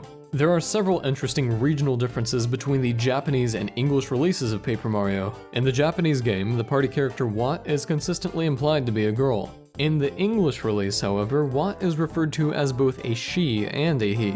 This seems to be a mistake by the English localization staff. Watt uses baby talk in the Japanese game and usually refers to themselves by name instead of using pronouns. Watt also avoids using male or female speech indicators in their dialogue. This ambiguity likely led to the inconsistent gender labels in the English game. It's also possible that Watt's blue pacifier, a color normally associated with male babies in the West, influenced the localization team's perception of Watt. This error was repeated in the English version of Super Paper Mario, where Watt's catch card says, "This guy was pretty bright for his age." Twink's name is also different in the Japanese game. They're called Tinku in Japan, which is likely a reference to the Peter Pan character Tinker Bell, who is often referred to by the nickname Tink. What makes this reference more plausible is that Mario's creator Shigeru Miyamoto is also a known fan of Disney's Peter Pan. The responses to Chuck Quizmo's questions also vary slightly between regions. The 60th question in the quiz asks, what best describes the relationship between Mario and Luigi? With the possible answers being brothers, friends, or neighbors. However, in the Japanese game, the possible responses are brothers, friends, or lovers. The Lovers option was changed in the English release for obvious reasons. The Japanese name for Forever Forest is Mayoi no Mori, which translates as Lost Forest. In Japan, the same name is used for the Forest of Illusion from Super Mario World, as well as the Lost Woods from the Legend of Zelda series, making the area a possible reference to both. The Japanese game also loosely references real areas. The Dry Ruins area is called the Arabian Ruins, which is an allusion to the Arabian Peninsula. Speaking of Dry Ruins, the name of Moustafa's alter ego Sheik seems to be a nod to Zelda's alter ego Sheik from The Legend of Zelda Ocarina of Time. Both characters are royals who hide their true identities, and when Goombario uses Tattle on Moustafa after his reveal, he says, "Da-da-da-dum," which is the effect that plays when obtaining a treasure in the Zelda series. This is not the character's only reference. Moustafa's original Japanese name is Lawrence, which may be a nod to the 1962 film Lawrence of Arabia.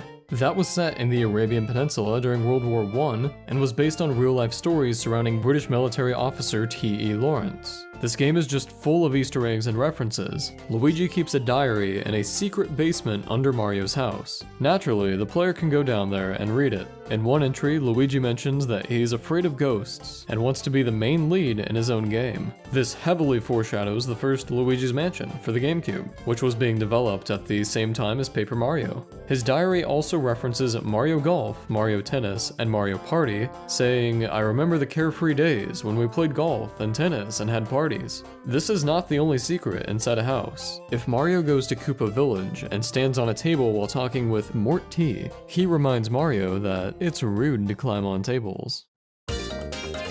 Several Paper Mario characters have references within their names. Chuck Quizmo's assistant, Vanna T's name, is not just a pun on the word vanity, but is also a reference to Vanna White from the game show Wheel of Fortune. Kino Pico is Vanna T's Japanese name, which is Toad's name with the female suffix ko attached. Adding ko to a name is similar to adding et to the end of a name in English. This ko suffix was also used for Toadette in Japan, resulting in the two characters sharing a name. Because of this, there is an error in the German version of Paper Mario: The Thousand-Year Door, where Toadette is incorrectly given Vanna T's name, T. Tanya. At the Toadtown docks, a character named Fishmail can be found. His name likely references Ishmael, a sailor and the narrator of the book Moby Dick. The name of the famous novelist in Shiver City, Herringway, is a pun on herring fishes and Ernest Hemingway. Ernest Hemingway is known for his novels, which includes works such as For Whom the Bell Tolls. Interestingly, Chapter 4 in Paper Mario: The Thousand-Year Door is similarly named For Pigs the Bell Tolls. The area Gusty Gulch may also be based on the real Spanish region La Mancha. La Mancha is an elevated and somewhat arid plain that's scattered with windmills. Gusty Gulch is also an elevated semi-arid area that prominently features a windmill. Adding to this, Gusty Gulch's background music seems to use traditional Spanish instruments, such as castanets and a dulzaina. Paper Mario has some interesting unused features as well. There was once an Anger's Power badge in earlier builds of the game. The badge would cause Mario to turn a dark reddish color and pose angrily. It would also make Mario uncontrollable by the player, and he would blindly attack in battles, though Mario's partner could still be controlled. Mario's attack power would increase, but the AI neglects common sense. For example, jumping on top of spiky enemies. The unused badge and Mario's animations can still be found by hacking the game. Paper Mario also has several unused enemies. Although albino dinos appear in the Crystal Palace, they are never fought. But you can fight them by hacking the game, since they do have battle properties. Their AI is minimal, as the dinos will simply ram into Mario for their attack. Waka also has battle data attached to him, implying that he was going to be fought. Perhaps this would have taken place after the player hits Waka 8 times, which is where he snaps and decides to leave. The game also contains an unused variant of the Dark Koopa enemy that can fly. They can also be fought with the use of cheat codes, which reveals they are essentially stronger versions of the regular Paratroopas. Other unused enemies include a Red Goomba and a Flying Red Goomba, not to be confused with the Red Goomba mini-boss fought in Prologue. There's also an Aqua Fuzzy, which looks like the normal Fuzzies, just with a blue color palette. Maybe this was the original rendition of the Jungle Fuzzy, which ended up being yellow in the official release of the game. Did you know? The Mario Party games have a fair amount of unused and altered content. When Wario and Luigi encounter a miss, such as failing a game or having to pay up to Bowser, they say, "So I missed," and "How?" In the Japanese version, however, both Wario and Luigi would say, Oh my god! Oh my god! This was changed due to Nintendo of America's stance on real-world religious references in games. There are also a few mini-games that were cut from Mario Party's final release that can still be found in the game's data. The games are all or nothing, where the player would simply choose between 3 random blocks with either Bowser's or Mario's mark inside. Same game, where the player would ground pound groups of colored blocks to remove them and find the treasure underneath, and Yoshi's Tongue Meeting, a somewhat unfinished minigame where you have to deliver a baby Wiggler to its mother using Yoshi's tongue. There's also Tour de Mario, an inaccessible cycling minigame that takes you to Bumper Ball Maze 1 as Wario when you try to access it, and finally a minigame called Bungee Jump, which can't be accessed at all. Some of the minigames that did make it into Mario Party required the player to rotate the controller's analog stick rapidly with the palm of their hand. In some cases, this led to severe blistering, burns, laceration, punctures, and cuts. The damage resulted in a lawsuit which led to Nintendo potentially giving out $80 million worth of padded gaming gloves. Players would have to call Nintendo and request the gloves, and because most players weren't aware of the lawsuit, the actual cost to Nintendo was much less than $80 million.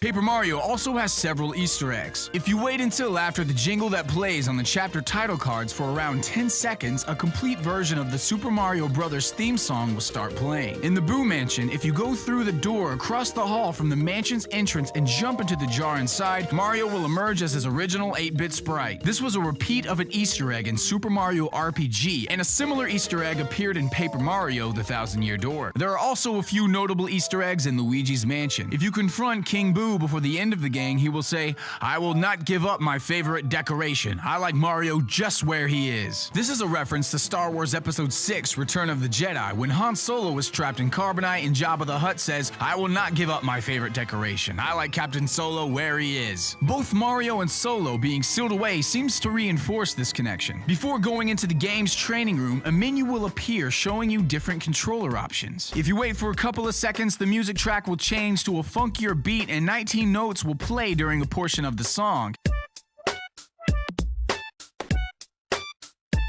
These 19 notes are actually Totaka Song, a song that is hidden in almost every game composer Kazumi Totaka has worked on. Another version of Totaka Song is in the game's data but goes unused. The song sounds like it's being played on a piano and could have been used in Melody Pianissima's musical quiz at some point in development. According to Luigi's Mansion's director, Hideki Kono, Luigi's Mansion was originally going to be released on the Nintendo 64. Kono said that ideas for the game had already been put to paper with the N64 in mind. Evidence for this N64 starting point also exists in the games. A texture of Daisy from Mario Tennis 64 can be found in the game's data, along with the sound clip from Super Mario 64 that was used for when Mario enters a painting. Additionally, in the Luigi's Mansion beta, there was a timer on the Game Boy Horror. It's speculated that the timer was used as a countdown and that Luigi had a fixed amount of time to save Mario until he was lost forever. It's also speculated that this timer could have simply been used to display a time limit for the game's E3 demo. There are also some unused renders of Luigi, and it's thought these renders were intended for use in the game's ending. One render is of a depressed Luigi holding a flower, another is of a somewhat pleased Luigi showing a peace sign, and the last render is of a pleased Luigi showing 2 peace signs. It's thought these renders were displayed based on how well you did in the game, with the Luigi showing 2 peace signs representing the best ending, the Luigi showing a single peace sign representing a good ending, and the depressed Luigi representing the worst ending. If the timer was counting down to a situation where Mario was lost forever, this depressed Luigi render would best represent that outcome. What's possibly more interesting is an unused model for Mario within the game's data. The model is clearly different to the model used to represent Mario when he's trapped in King Boo's painting. The model was also stretched to match Luigi's proportions and is grouped with the Poltergust 3000. The geometry on the model is simpler than Mario's endgame model with fewer polygons, suggesting it was from an earlier point in development. Although it's impossible to say for sure what the model was used for, it could be a leftover from some sort of multiplayer component that required both Mario and Luigi. The model is stretched out, presumably so it could be rigged to Luigi's skeleton to reuse Luigi's animations during testing. The model also shares Luigi's gloves. This could be so that the model fit the existing animations where Luigi was handling the Poltergust 3000. One last major leftover component is the game's stereoscopic 3D mode. The game was planned to be playable in 3D, and the GameCube is actually capable of rendering stereoscopic 3D. Nintendo planned to release a 3D TV peripheral that connected to to the GameCube. The idea was scrapped as Nintendo releasing the device would have cost much more at retail than the actual game and console. This could also be why Nintendo chose to make Luigi's Mansion Dark Moon for the Nintendo 3DS instead of the Wii U.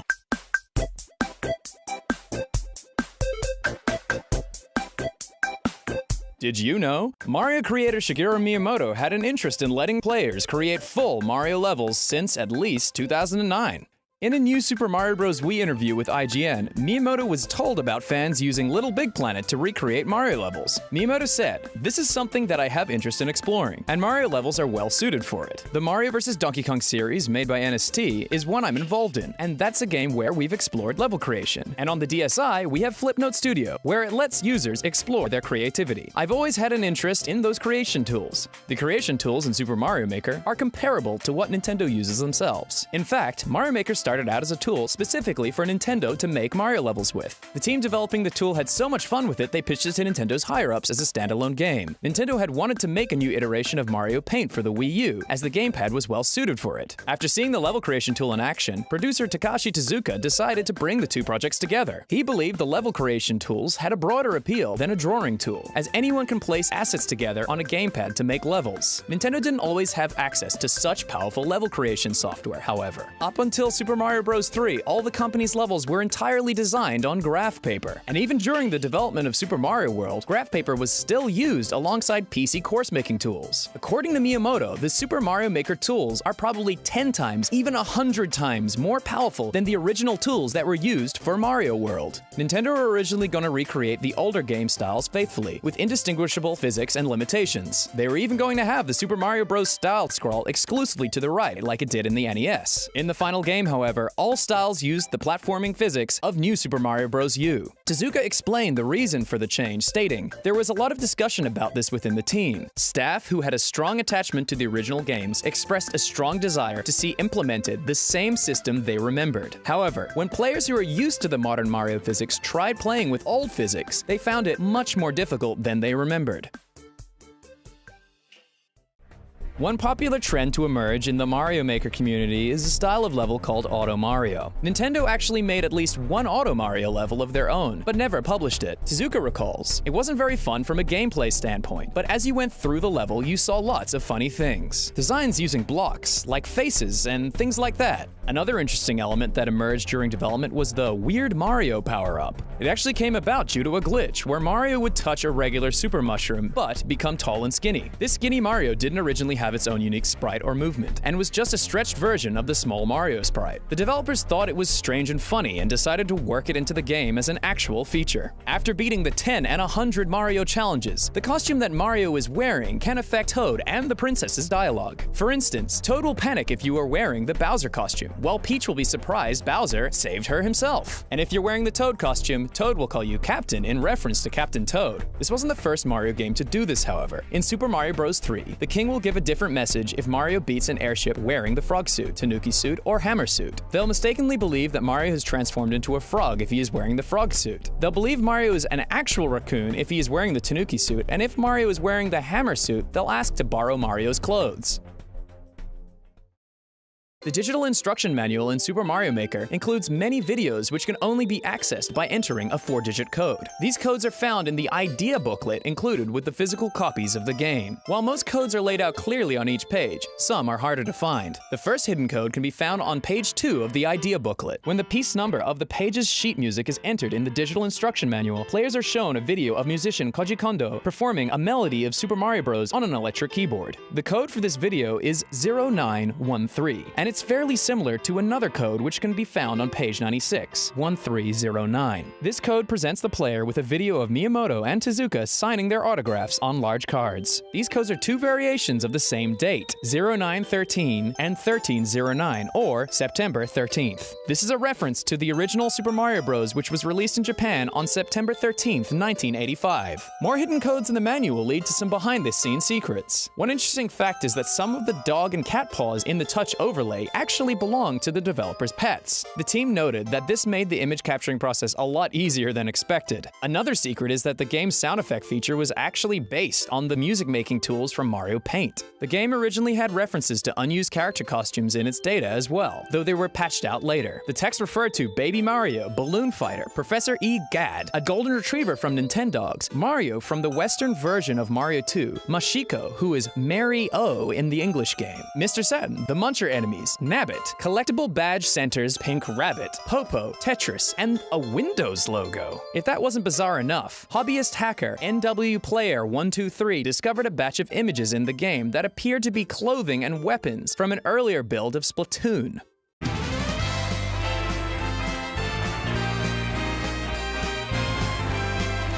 Did you know? Not only was Super Mario Odyssey specifically made for the Switch, it was balanced to appeal to both core and casual gamers. The game's developers knew the Switch's portability would lead to some playing in short bursts while commuting to work or school. Because of this, the team decided to include many collectible moons that were easy to grab in short bursts. The team at Nintendo also wanted to make full use of the Switch's Joy-Cons during development. They thought the Joy-Cons were a good fit for a throwing gesture and decided to have players throw something in the game. They settled on throwing Mario's hat, since it's already an iconic part of Mario's character. Nintendo were also working on a capture mechanic that let players take control of objects and creatures in the environment. However, they didn't have an intuitive way for the player to possess the objects around them. The team experimented with using Mario's cap to possess enemies, and the two mechanics were combined into one, which also helped define the character of Cappy. Interestingly, the capture mechanic was only in development for a few days before it was chosen to be a significant feature of the game. Nintendo purposely planned for the first possessable creature to be a frog. Since jumping is the core mechanic of the Mario franchise, the frog's jump would instantly show players how capturing objects can affect gameplay. Not only did the Switch affect how the game was designed, Odyssey impacted how the Switch itself was developed. Odyssey producer Yoshiaki Koizumi suggested in an interview with Metro that HD Rumble was added to the Switch so he could use it in Odyssey. The timing on this may seem strange, but Koizumi teased Odyssey in Edge magazine all the way back in 2014 while the Switch was still being worked on. The team challenged their assumptions about how to make the game accessible to younger players. They were unsure if younger players would need a fixed camera to keep things simple, like in the Galaxy games. This concern was put to rest after they realized young gamers were easily able to grasp the controllable camera in Minecraft. Removing the lives mechanic was also done to make the game more accessible. Although experienced players would rarely see a game over screen, inexperienced players could end up seeing it a lot. Removing lives also removed any discouragement felt from getting a game over, and new players wouldn't be deterred from exploring and investigating the game's sandbox. The sandbox nature of the game was a very important inclusion and was one of the first ideas to be implemented. They chose a walled garden sandbox environment so they could experiment with the endless stream of ideas they had for the game. The choice of using a walled garden also influenced the direction of Odyssey and brought it closer to the gameplay style of Mario 64 and Sunshine. That said, the team challenged themselves to include elements that might not fit in a conventional Mario game. They wanted to capture the unfamiliar and unsettling feeling of being in a new place for the first time. This is why the game has many elements that seem out of place at first, such as the T-Rex and the realistically proportioned humans in New Donk City. Nintendo also places realistic people in New Donk City to give players a sense of scale for the world, helping them understand how Mario moves and jumps in relation to real people. The presence of anatomically correct humans led to many fans asking whether Mario was actually human, as he's so different to the new Donkers. In an interview with Vice, the game's director, Kenta Motokura, confirmed that Mario is human, saying, quote, "Mario is human. In the world, there are many different types of people, you know?" Speaking of New Donk City, Pauline was originally going to be the city's princess. However, the role of princess didn't seem to fit a city environment, and she was made the mayor instead. This also gelled better with Pauline's musical persona. The lyrics to Odyssey's main theme, Jump Up Superstar, had to be completely rewritten when brought to the West. This was because the Japanese lyrics didn't have much of an impact when they were translated literally into English. The song's first English rewrite relied heavily on the listener's familiarity with Mario, and Nintendo of America requested more rewrites that would resonate with a casual audience. They also wanted the lyrics to be simple enough for non-English speakers to sing along to. This strategy paid off, and Jump Up Superstar broke into the top 25 music chart when it hit the North American iTunes store. It should be noted that this accomplishment is especially rare for video game music. Interestingly, Kate Higgins' performance for Jump Up Superstar was recorded before she acted out any of Pauline's lines for the game. The director didn't even talk to her about what Pauline should sound like until after the song was fully recorded. These aren't Odyssey's only audio secrets. The game's sound effects harmonize with the background music by changing pitch and tempo to match the music. This was done to a lesser extent in previous Mario games, but is most noticeable in Odyssey due to its abundant sound effects. When creating music for the Luncheon Kingdom, the game's musicians used actual cooking utensils as instruments. Some chops and clangs are the sounds of knives and ladles, helping cement the level's theme.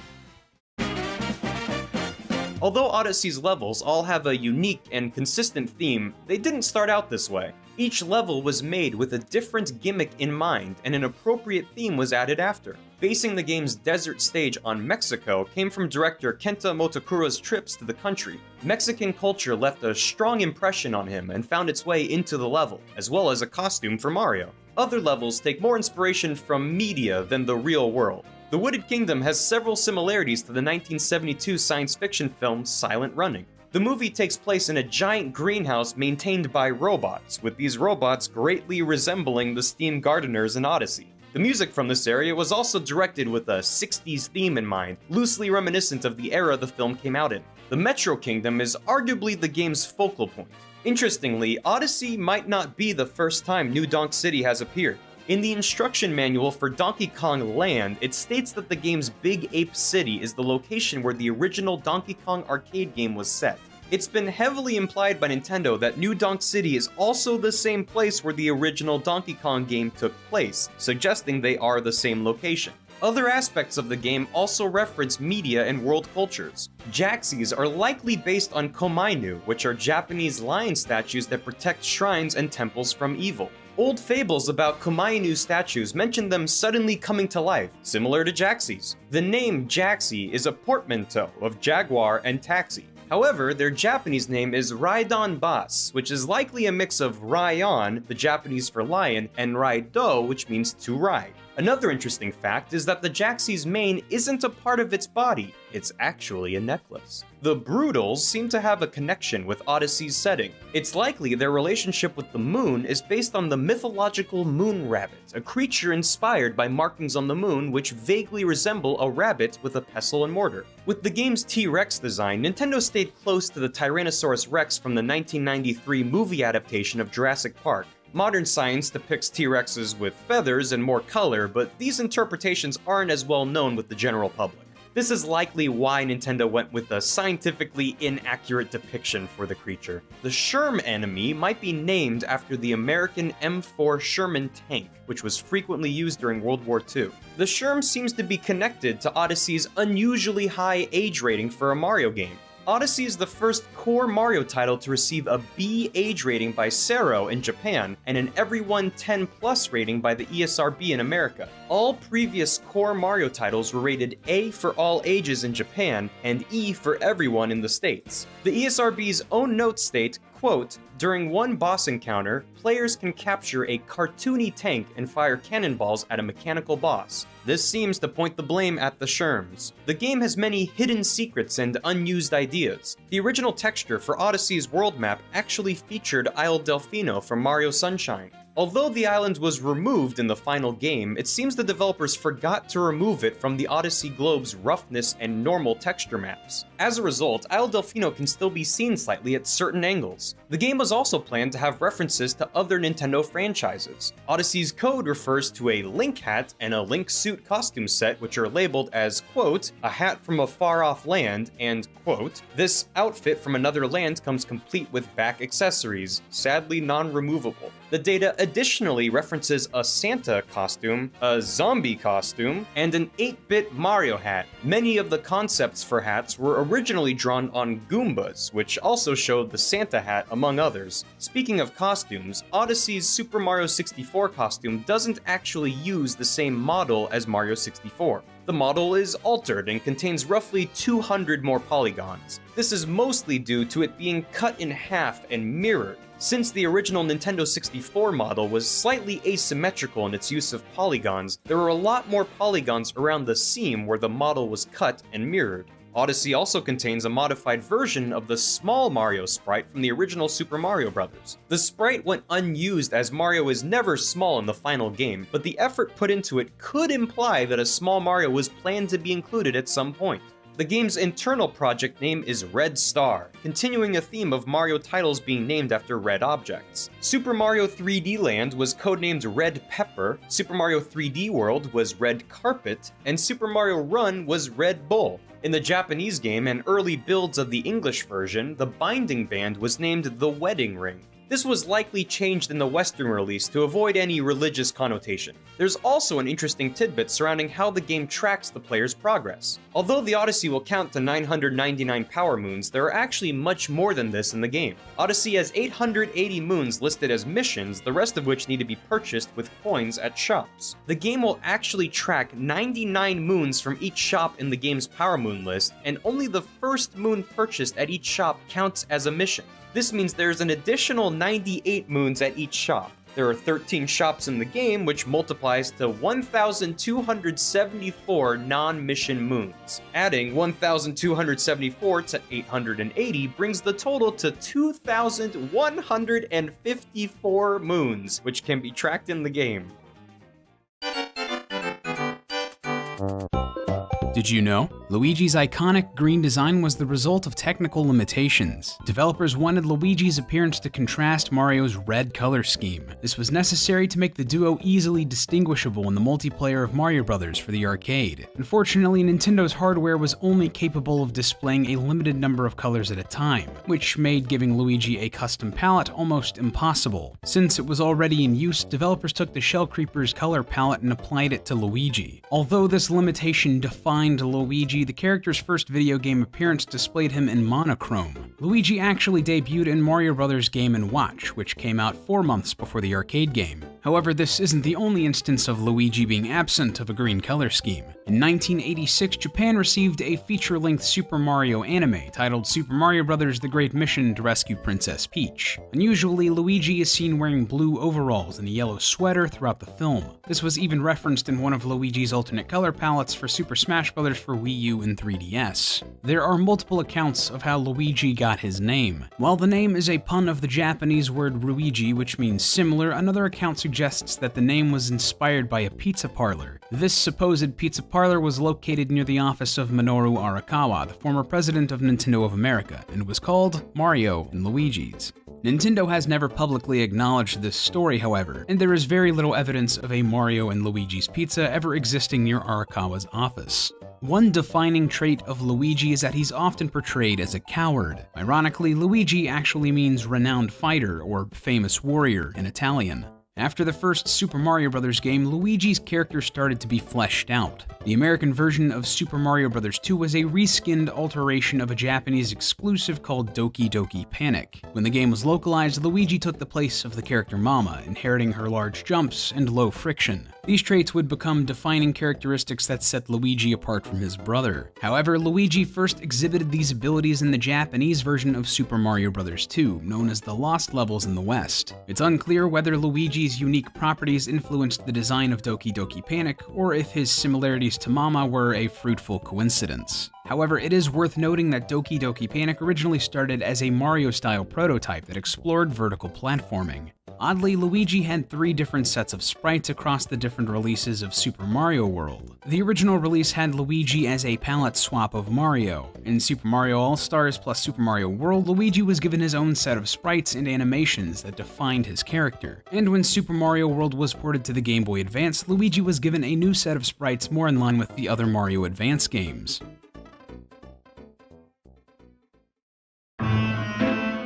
In 1999, Mario creator Shigeru Miyamoto spoke about Mario and Luigi becoming a little too cutesy. He particularly thought that their use of the peace sign-like V for victory gesture was childish. To remedy this, he promised a more grown-up Mario title for the GameCube. Despite his protest against the V gesture, the pose actually did make it into Luigi's Mansion. Luigi's Mansion was originally intended for release on the Nintendo 64, but the project would have taken a very different form. Neither Luigi nor the mansion were planned to appear in the game initially. The game's outline had Mario as the star, and several locations from houses to apartment complexes were considered. One of the more interesting ideas for settings was a dollhouse. As time went on, the project was shifted to the GameCube, and it was around this time Nintendo gave the concept a fresh start and gave Luigi the starring role. Eventually, the team hit upon the idea of using a European-style mansion, which could also be found in older buildings in the United States. However, before this final setting was decided upon, the team had considered using a Japanese-style building or even a ninja mansion. A possible relic of the game's N64 origins can be found in its data, a Star Collection sound effect from Super Mario 64. Luigi's Mansion also contains the elusive Totaka's Song. Totaka's Song is a 19-note melody by Nintendo sound designer Kazumi Totaka, and it's often hidden in his games. While Totaka's Song can be heard in the control subscreen of Luigi's Mansion, it was originally going to appear during the encounter with Melody Pianissima as well. There are files in the game's code that have her play a jaunty rendition of the theme.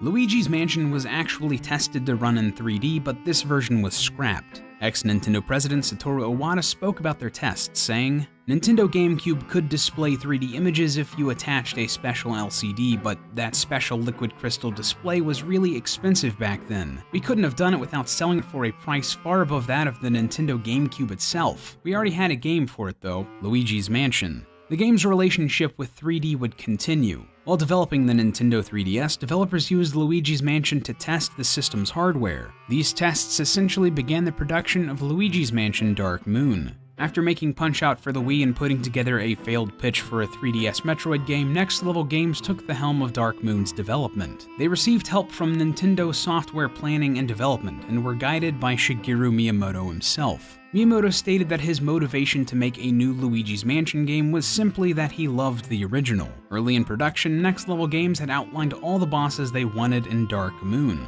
Miyamoto apparently threw out every design and told the team to start over from scratch, and that they should make something that could only work in Luigi's Mansion. The game has some inspirations that might not seem obvious at first glance. Throughout Dark Moon, Luigi saves several Toad assistants by finding them and escorting them to safety. These moments weren't actually inspired by the opening of The Legend of Zelda: A Link to the Past, where Link needed to help Zelda escape from the Hyrule Castle dungeon.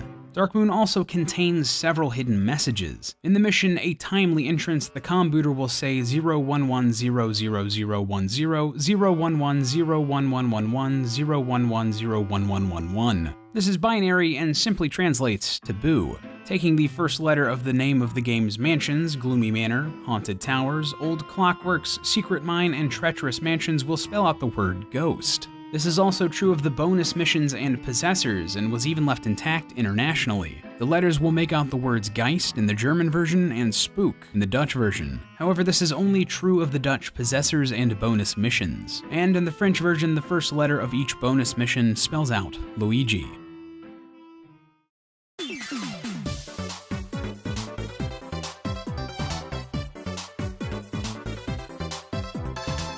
Did you know? Paper Mario's artistic direction of having 2D paper objects in 3D space came from the game's developers wanting to have a change of scenery. This was in case players were getting tired of CG graphics. With Nintendo's Hiroyasu Sasano elaborating, even Mario was made with polygons in Mario 64, so we thought it would be nice to offer something different and came upon making Mario's world with a pastel touch. However, making an entire 2D world like a Super Nintendo game and releasing it for the N64 would be pointless, so we gave the game field depth and made it 3D. Other interesting choices were made during the game's development. The character of Tubba Blubber and several elements from Paper Mario's third chapter are based on a Norwegian fairy tale from the 1800s called The Giant Who Had No Heart in His Body. The antagonist of the tale was a giant who captured a princess and kept his heart outside his body, and could only be killed if his heart was destroyed. In the fairy tale, the giant's heart is within a church that contains a well, and at the bottom of the well is a nest with a duck egg inside, with the egg containing the giant's heart. This is why in Paper Mario, Tubba Blubber's heart is in what appears to be a nest at the bottom of a well. Since the game's release, fans have turned Paper Mario inside out looking for secrets. One such secret was discovered 15 years after the game's release by Strider7X. In the Smash Attack minigame room, 10 Luigis can be found underneath the scene. The game stores objects and characters off-screen when they aren't in use, making it likely that the minigame once featured Luigi. It's speculated that the goal of Smash Attack may have originally been to find 10 Luigis instead of 10 Peach faces. The game has another out-of-bounds secret. If the player uses what's known as the log skip, a glitch that allows players to reach the south of Toad Town early, they can encounter some interesting unused dialogue. In the Japanese game, if players use this skip and then talk to Bulb, it'll say, "You shouldn't be able to get here yet. If you did, it's a bug, so please get in contact." Other residents have similar dialogue, urging the player to contact Nintendo and report the glitch. If players perform the glitch and talk to the Bulb in the English version, it will simply softlock the game. Other games have also referenced Paper Mario. Mario Party 5, 6, and 7 each contain references to the original Paper Mario. Mario Party 5 includes the Star Spirits as party hosts. Mario Party 6 has a Waka pop up out of some snow on the Snowflake Lake board. And Mario Party 7's Pyramid Park board has a Bowser Sphinx based on the boss Toot and Koopa. Paper Mario the Thousand-Year Door has its fair share of secrets as well. As you may know, the X-Naut Fortress has a changing room that makes Mario and his current partner transform into 8-bit sprites. What you may not know, however, is that Peach was supposed to be able to use the changing room as well. Within the game's files is an unused 8-bit sprite of Peach, likely from a cut scenario in the game. One interesting fact about the Thousand-Year Door is that it was the first Paper Mario game translated in North America. Paper Mario on the N64 was translated into English in Japan, which led to a more basic localization. Translating Thousand-Year Door at the Nintendo Treehouse allowed localizers to do more with the game's writing. That said, some early localization choices were revised in the final release. In an early 2004 demo version of the game, the X-Nauts are called Boomergangers when tattled. No other text related to X-Nauts is present, but this suggests the entire organization was going to be called the Boomer Gang, or at the very least, this title was once considered. Thousand-Year Door also has secrets that can't normally be seen. In Rogueport, there's graffiti covering the walls of an alley. Some of the graffiti is off-screen during gameplay, such as the tag GameCube with a V, which is likely a mistranslation of GameCube. This happens often in Japanese games, as the Japanese language doesn't have a strong V sound. V sounds similar to a B, so a B is often used in its place. When writing Japanese words in English, translators are often uncertain whether a B or V should be used in a word, leading to mistakes like this. This isn't the only off-screen secret. In the battle scenes for the Thousand-Year Door, there are many theater-based objects that can't be seen during normal play scattered around the stage. This includes lights, a radio, ladders, buckets, a broom, and other small details. Super Paper Mario has a wealth of secrets too. The game references the Wii Shop channel, in the only instance of the Wii Shop channel being referenced in a Mario game. The channel's loading icon briefly appears in Fractale's eye during a cutscene where he searches his databanks. The game has other subtle Easter eggs. The grandfather clock in Merlee's mansion pulls the time from the Wii system clock, in most cases showing the accurate time of day. Since the clock has no in-game purpose and is visually similar to other decorations, this is likely to be overlooked during gameplay. The game's characters also have some interesting references surrounding them. In the German version of the game, Francis is named Conrad. This is in reference to both Conrad, a popular German computer store, as well as a reference to Konrad Zuse, the German inventor of the world's first programmable computer. His Japanese name also has a tech-based pun.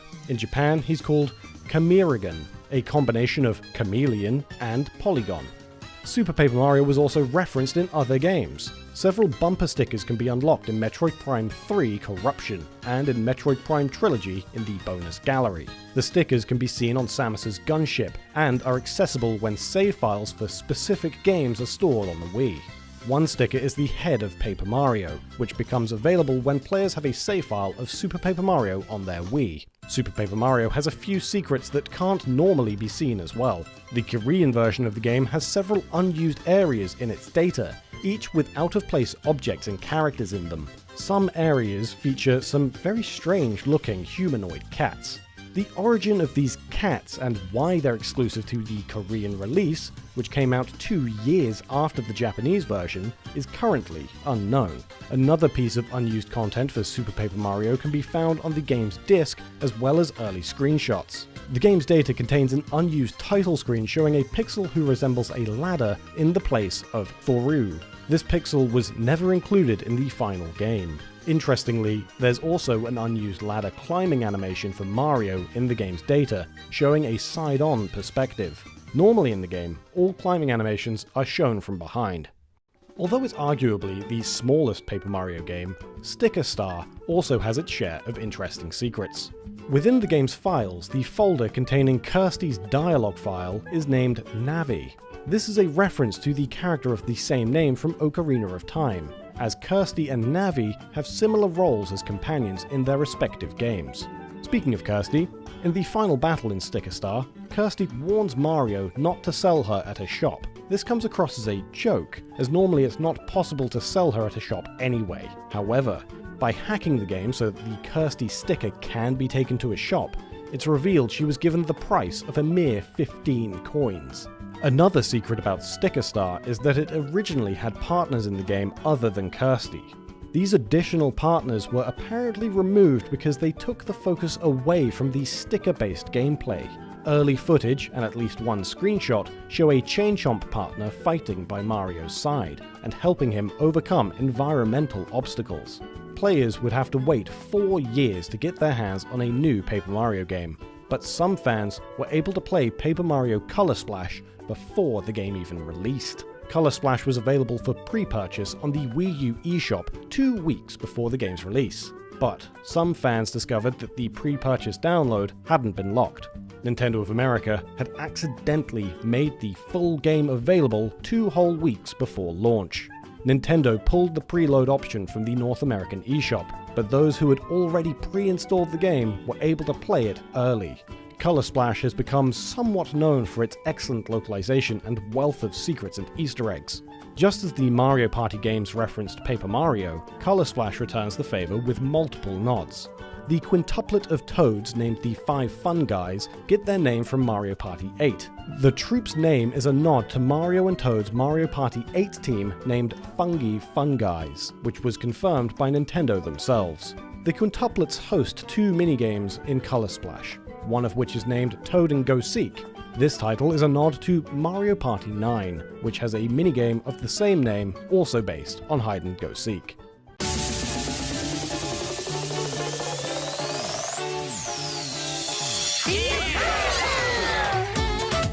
Did you know? Super Mario Party has several secrets within its minigames. The stakes in the Sizzling Stakes minigame are actually meant to be dice. Although the English release refers to the stakes as cubes, the title of the minigame in the original Japanese release translates as Cook the Dice Stake. This also extends to the Korean version, where the minigame is called Roll the Dice Stake. The minigame Making Faces is called Fukuwari Crane in the Japanese game, which references the game's origins. Fukuwari is a Japanese tabletop game similar to Pin the Tail on the Donkey, and players attempt to put facial features on top of a blank face. A more comical secret can be seen if the player enters the minigame Rhythm and Bruise as Monty Mole. In the game, Monty Mole will have a panicked expression and sweat profusely as he bashes the other moles with a hammer. Super Mario Party also has several noteworthy regional differences, such as Birdo's gender being very different across various regions of the world. The game's North American English release refers to Birdo using feminine pronouns, whereas the British English release uses masculine pronouns for the character. Other versions of the game, such as the Chinese and French releases, use more neutral pronouns when referring to Birdo. Another difference in the British English version of the game is that the Toadies are referred to as Magikoopas. This difference could be a simple localization error, as the Japanese name for the Toadies, Kokameku, can mean Little Magikoopa in Japanese. Interestingly, this same mistake was made in Mario Party 5, where capsules containing a Toadie were implied to have Magikoopas inside. It could also be an error stemming from the similarity of the two enemies. The franchise has other regional oddities. Mario Party 2 was the first Mario game to be translated in both Italian and Spanish, but strangely, Mario Party 3 didn't receive an Italian translation at all. Mario Party 4 was the first game in the series to be released in North America before Japan. It was also the first to feature pre-rendered cutscenes, and is so far the only game in the series to have them. The recurring character Woody goes by the name Pinocchio in Japanese, playing off the Japanese word ki, meaning both tree and Pinocchio. His evil counterpart, Warukio, has the same name in both Japanese and English. Warukio uses the same naming scheme as Wario and Waluigi, with Warui meaning bad in Japanese. However, because Woody's name was changed from Pinocchio, this play on words is all but lost in the West. Only the second Mario Party game saw release on the Nintendo Virtual Console service, both on the Wii and on the Wii U. It's believed the reason behind skipping Mario Party 1 is due to the several minigames that involve spinning the control stick as fast as possible. Many players used the palms of their hands to get the best results, and over 1,000 people complained of blisters and other related injuries, to which Nintendo found themselves in a class action lawsuit. Although Mario Party has been handled by several developers over the years, it's been largely handled by the same people. The series was developed by Hudson Soft from its first entry right up until Mario Party 8. After Mario Party 8's release, key members of Hudson left the company to work for ND Cube, who went on to make Wii Party and later Wii Party U, both of which resemble the Mario Party games. In January 2011, it was announced Hudson would be fully acquired by Konami that upcoming April, and later dissolved into the company in March 2012. Ever since Mario Party 9, the series has been in the hands of ND Cube, a wholly owned subsidiary of Nintendo. Among the other familiar employees, former Hudson president Hidetoshi Endo is also the president of ND Cube, and has had either a producing or supervising role on every Mario Party to date. Similarly, developer Cap Production had a close relationship with Hudson, and helped co-develop every Mario Party under their name, a tradition that has continued with ND Cube. Though most of their work is uncredited, the dates and genres chronicled on their website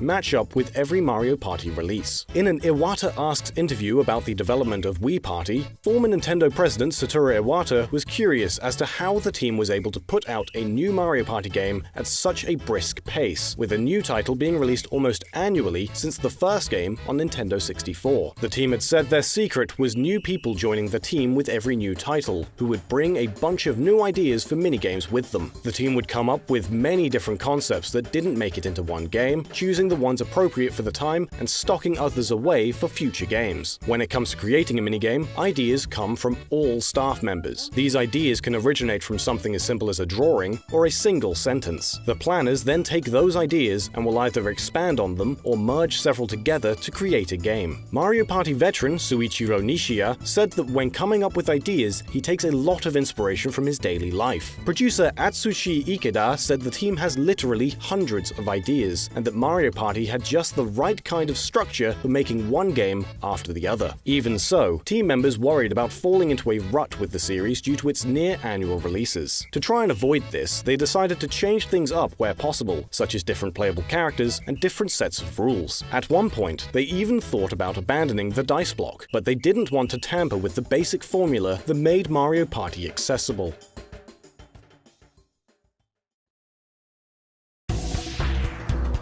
Mario Party has its fair share of regional changes. We've mentioned in previous episodes how in the first game, Luigi and Wario have altered voice clips depending on the region. In international releases, Wario says what many English-speaking fans perceived as "Oh, I missed," but this dialogue may in fact not be English. The line uttered may be a single line of German, "So ein Mist," which can roughly translate to "Ah, crap." This line was not recorded by Mario actor Charles Martinet, but rather by former Nintendo of Europe employee Thomas Spindler. Spindler had been responsible for the German translation of several Nintendo 64 games, like Super Mario 64 and Star Fox. At the time, Nintendo occasionally used their international staff for voices in games, and according to Spindler, Nintendo envisioned Wario as a German character. The voices were originally recorded for the Japanese version of Mario Kart 64, but several found their way into the first 3 Mario Parties, as well as Mario Kart Super Circuit on Game Boy Advance. On the matter, Spindler said, "Wario speaks German German. He says, "So ein Mist." The recording was done in a studio of the former Nintendo head office in Kyoto, under the direction of Mr. Takashi Tezuka. The concept behind Wario was that of a German character, and those responsible for the voiceovers at Nintendo back then intended him to speak German. As the Mario franchise continued to grow and evolve, there were several aesthetic changes made to the Mario Party series to better fit the current Mario universe. Mario Party 4 was among the first games in the franchise to show Princess Peach with her current look,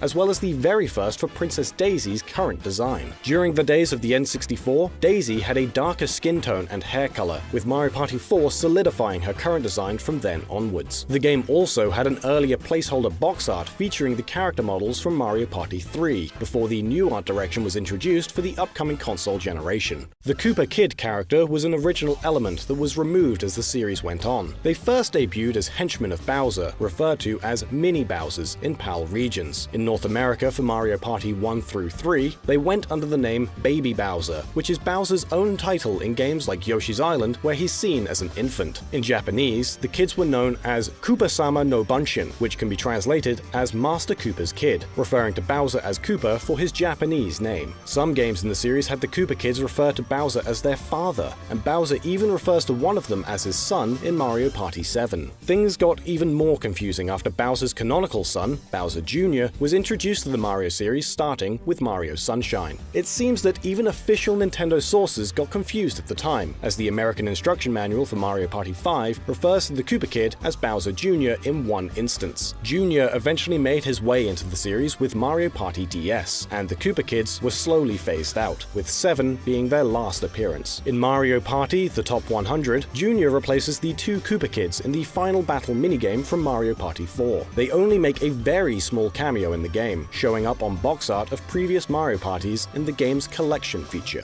During the release window for Mario Party The Top 100, Nintendo seemingly referenced the internet meme, "Luigi wins by doing absolutely nothing," an event where a human-controlled Luigi faces off against 3 CPU players set on easy. Though not guaranteed to always work, there have been several instances of Luigi winning the game without even moving as the computer players fight with each other. The meme has extended to other games where Luigi is playable, such as Mario Kart and Smash Bros. In a video posted on Nintendo Europe's Twitter showcasing the Bumper Balls minigame, Luigi was the last one standing by the end without even moving, with the Twitter post saying, "Yes, it still works." Another nod to Nintendo's past can be found in Mario Party Star Rush. One of the title's minigames is called Dodge Fuzzy, Get Dizzy. This is a reference to the title of level 17 of Super Mario World 2, Yoshi's Island, Touch Fuzzy, Get Dizzy. Another secret in Mario Party 6 references Japanese culture. In the game's Snowflake Lake level, small rabbit-like creatures made of snow with red eyes and leaves for ears can be seen in the background. These reference a tradition in Japan where rabbits would be crafted from snow, using nandina berries for eyes and camellia leaves for ears. This practice was even documented in an Isoda Korusai painting from the late 1700s. More recently, these rabbits have been produced using shaved ice or even ice cream as a cold treat.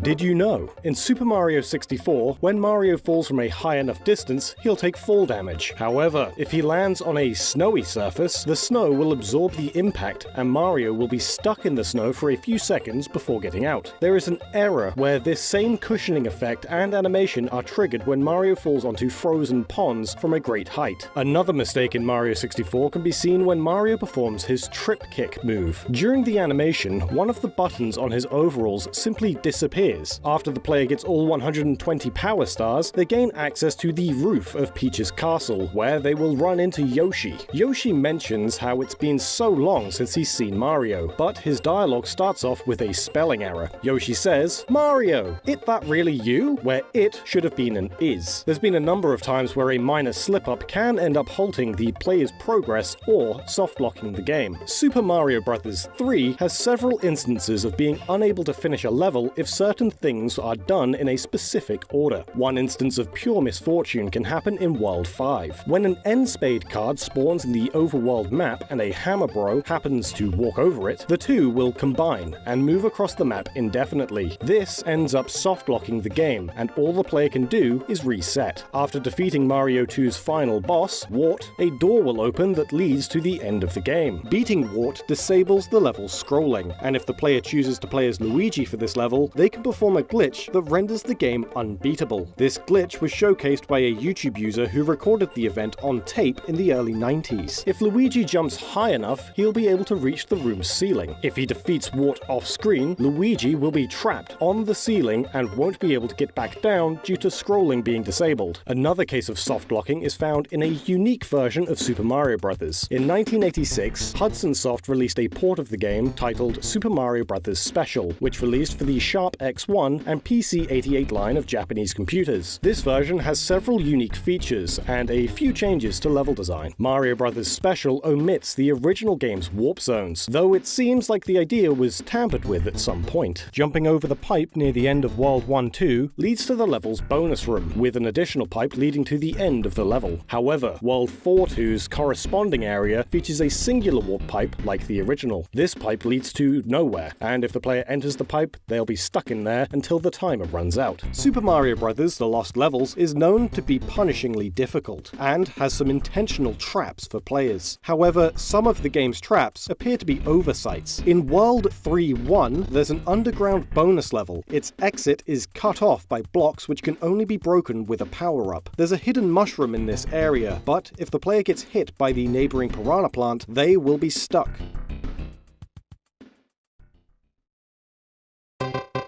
Some of the earliest mistakes in Mario games can be found in the title's instruction manuals, like with the booklet for Super Mario Bros. 2. Some versions of the manual switched the names for Birdo and Ostro around, but this was likely due to the error being present in the game's credits. This mistake reappeared in the Super Mario All-Stars version of Mario 2, but was fixed for the Super Mario Advance release on Game Boy Advance. Another error in Mario 2's credits is the spelling of the enemy Claw Grip, which was spelled Clawglip. This spelling was present in the original game, All-Stars, and the Japanese version of Mario Advance. This may be linked to the Japanese game, as the sounds for L and R in the Japanese language overlap. Mario 2's manual also states that when the player enters subspace, they might be able to obtain a heart to extend their life meter. The heart being referenced is an item only found in the game's original Japanese template, Doki Doki Panic. In Mario 2, mushrooms increase the life meter, which funnily enough was mentioned on the page right beside the mistake. The screenshot used for Phanto was also taken from the original Doki Doki Panic, instead of Mario 2, where Phanto's sprite is always smiling in-game. Instruction manuals around this time were also subject to odd translation choices, sometimes foregoing localization altogether. The manual for Super Mario Land transliterates the Japanese names of the game's enemies, including those derivative from the original Mario Bros. The Goombo enemy, for instance, is called Chibibo, a portmanteau of Chibi and the Japanese name for Goomba, Koribo. Princess Daisy's name on page 13 of the original booklet is written out as Daisy Princess, though all other mentions of her in the manual write it out as Princess Daisy. It's likely a carryover of the Japanese styling of her name, where the name comes before the title, being Deiji Hime. The version of Mario Land released on Virtual Console is also the original version of the game, as opposed to the 1.1 version, which fixed a few glitches along with other minor revisions. What's odd about this choice is that most games released on this service use the latest revision of the game in question. The Virtual Console release of Donkey Kong on Game Boy has a minor flub of its own. The game's description on the eShop says it came out in June of 1981, despite it being released in 1994. The eShop date falls more in line with the original arcade Donkey Kong's release, but even then, the arcade game actually came out in July, not June. What makes this mistake even more glaring is that fans commonly refer to the Game Boy game as Donkey Kong 94, referencing the year it came out. In Super Mario Land 2, Mario actually has two different sets of sprites. One sprite set is used for darker levels, while the alternate set is used for every other setting, save for the Space Zone area. Mario's back-facing sprite had a few changes made to it before the game was released, though these changes weren't carried over to the alternate set. However, the back sprite used in the normal levels is the one used for darker set pieces, and as a result, the sprite can actually be seen through. It's harder to notice on the original original Game Boy hardware, but is more evident on things like the Game Boy Color, and the mistake also applies to several other sprites in the game. In Super Mario World, the Koopalings Iggy and Lemmy share the exact same hairstyle, though in earlier depictions of the characters, like in Mario 3, their hairstyles are more distinct, with Iggy's hair tufts facing forward. Iggy's original hairstyle does exist in the game's data, but for one reason or another went unused, though it does show up properly in the game's credits sequence.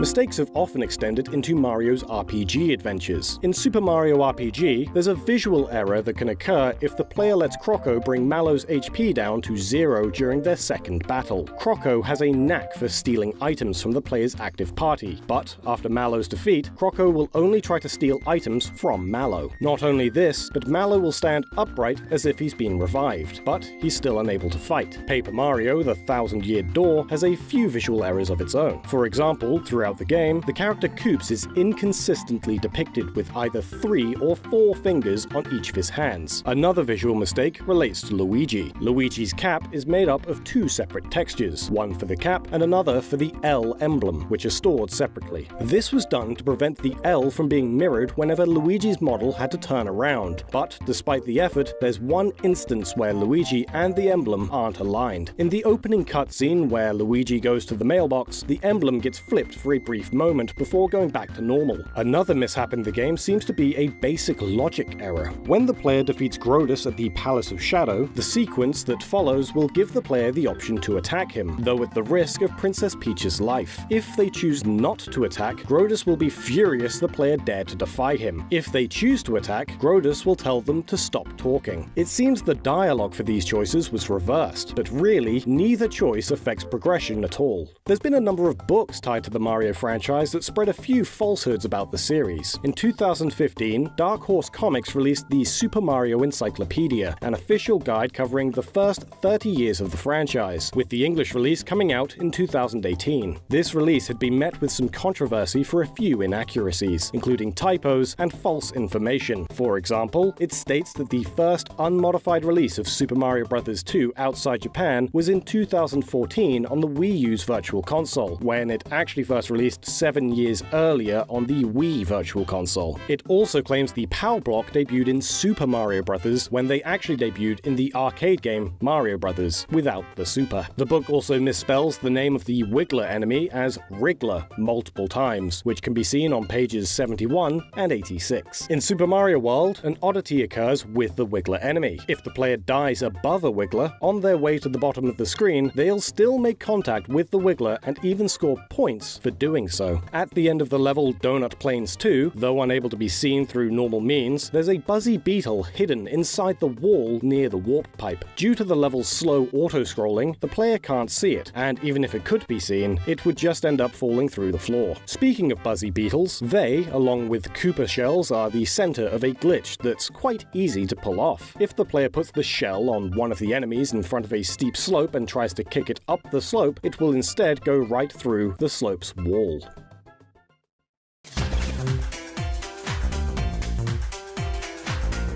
Did you know? Wario games have been subject to a lot of regional changes, notably with the WarioWare line of games. WarioWare Smooth Moves has a different title for each region it was released in, with the Japanese version even having its own unique title theme. Smooth Moves also has the player make poses with the Wii Remote called forms that prepare the player for certain styles of microgames. Interestingly, nearly all 19 of these forms were altered to better suit international audiences. Many made references to Japanese culture, so these forms were localized with some clever workarounds. An example being the Japanese Tengu form being changed to an elephant form internationally, as both are known for their long noses. One form which depicted an important figure in Japanese history, Prince Shotoku, was changed to a janitor. The janitor's description mirrored Shotoku's, balancing the earth and the heavens with his baton, but instead balancing order and filth with his mop. Several microgames were also changed. A microgame based on Star Fox features Rob the Robot with the Famicom Beam Gun in the Japanese game, and with the NES Zapper in the West, coupled with Rob's appropriate color scheme for the regions. A microgame from WarioWare Twisted has roots in the Chinese story Journey to the West. The microgame was known as Slapjack internationally, and referred to the story of Jack and the Beanstalk instead. A driver's ed game has players drive on the right side of the road in Japan and on the left side in North America. Wario Land Shake It also had a regional difference. It was called Wario Land The Shake Dimension in PAL regions, and simply Wario Land Shake in Japan and Wario Land Shaking in South Korea. The idea for Wario Land Shake It came about from Nintendo producer Takahiro Harada, who had a desire to revive the Wario Land series. Harada had recently played a Goemon platformer for the Nintendo DS, and enjoyed it so much he looked up the game's producer Etsunobu Ibitsu, who recently left Konami to found his own studio, Good Feel. Ibitsu wanted the studio to collaborate with Nintendo, and Harada claims the timing could not have been better. When the two decided on making a Wario game, Ibitsu initially thought of making a Western-style shooter, being a genre he was playing a lot of at the time. Harada instead suggested they make a platformer, with that style being what the two knew best. The game's director, Madoka Yamauchi, proposed the game's hand-drawn style, a style the team was initially worried about doing. After seeing it in action with the rough line drawings, however, they agreed that the style had a great feel that couldn't be replicated with 3D polygons. Their goal was to make the ultimate 2D game, as it was something that hadn't been achieved before. The animation was provided by Production IG, known for their work on anime such as Ghost in the Shell and Fooly Cooly. They previously worked with Nintendo on the FMV cutscenes for Fire Emblem Path of Radiance and Radiant Dawn, and later provided animation for Kid Icarus Uprising's Thanatos Rising shorts. Since everything was hand-drawn and no backgrounds were repeated, even a small change in level design meant a lot of work had to be redone. For Shake It, design director Tadanori Tsukawaki wanted to show off more of a macho side to Wario, as opposed to his usual crass and rude qualities. This came about after he played the earlier Wario Land games, and got the impression he was actually quite manly. Tsukawaki said, "He's so uncool that he ends up being extremely cool. Depending on the game, he can be coarse, farting and doing stuff like that, but I didn't want to show that side of him. As much as possible, I wanted to show a macho Wario, one who is masculine and tough." He asked the animators to truly emphasize the direction they were going for with this side of Wario. Some women who worked on the game initially complained about Wario, more specifically his nose, but by the end of development found him pretty cool. Though the game didn't sell very well, Good Feel would later go on to develop more Nintendo games, such as Kirby's Epic Yarn and Yoshi's Woolly World. Certain sound effects from Shake It can be heard in these games as well. Wario's victory theme from Smash Bros. Brawl was later remixed for Shake It's first level, Stone Carving City. Since Brawl and Shake It were released within 4 months of each other, it may have been an international Easter egg for Wario's upcoming appearance post-Smash. Wario has crossed over with several other series in rather strange ways. The Game Boy title, Wario Blast, featuring Bomberman, is a reskinned Western exclusive version of the Japan-only Bomberman GB. With the exception of Wario's presence, the game remains relatively unchanged from its Bomberman roots. The original game was released in Japan in August 1994, and made its way to North America in November that year, and in PAL regions in 1995. When Bomberman GB2 released in the West in 1998, 3 years removed from its original Japan release, it simply went under the name Bomberman GB as to not confuse gamers. Bomberman GB3 released in Japan in 1996, but didn't make its way to the West in any form. Though Wario Blast has never been referenced in later games, Wario has frequently been associated with bombs in later appearances, similar to how Mario Bros. 2 introduced defining traits of playable characters despite being a reskin of Doki Doki Panic. Bob-ombs, which also debuted in Mario 2, are commonly paired up with Wario in the Mario Party and tennis games, and the Mario 64 DS game Bob-omb Squad is tied to Wario. In Mario Kart Double Dash, Wario's special item is the Bob-omb, and the logo for the WarioWare series features the Wario Bomb.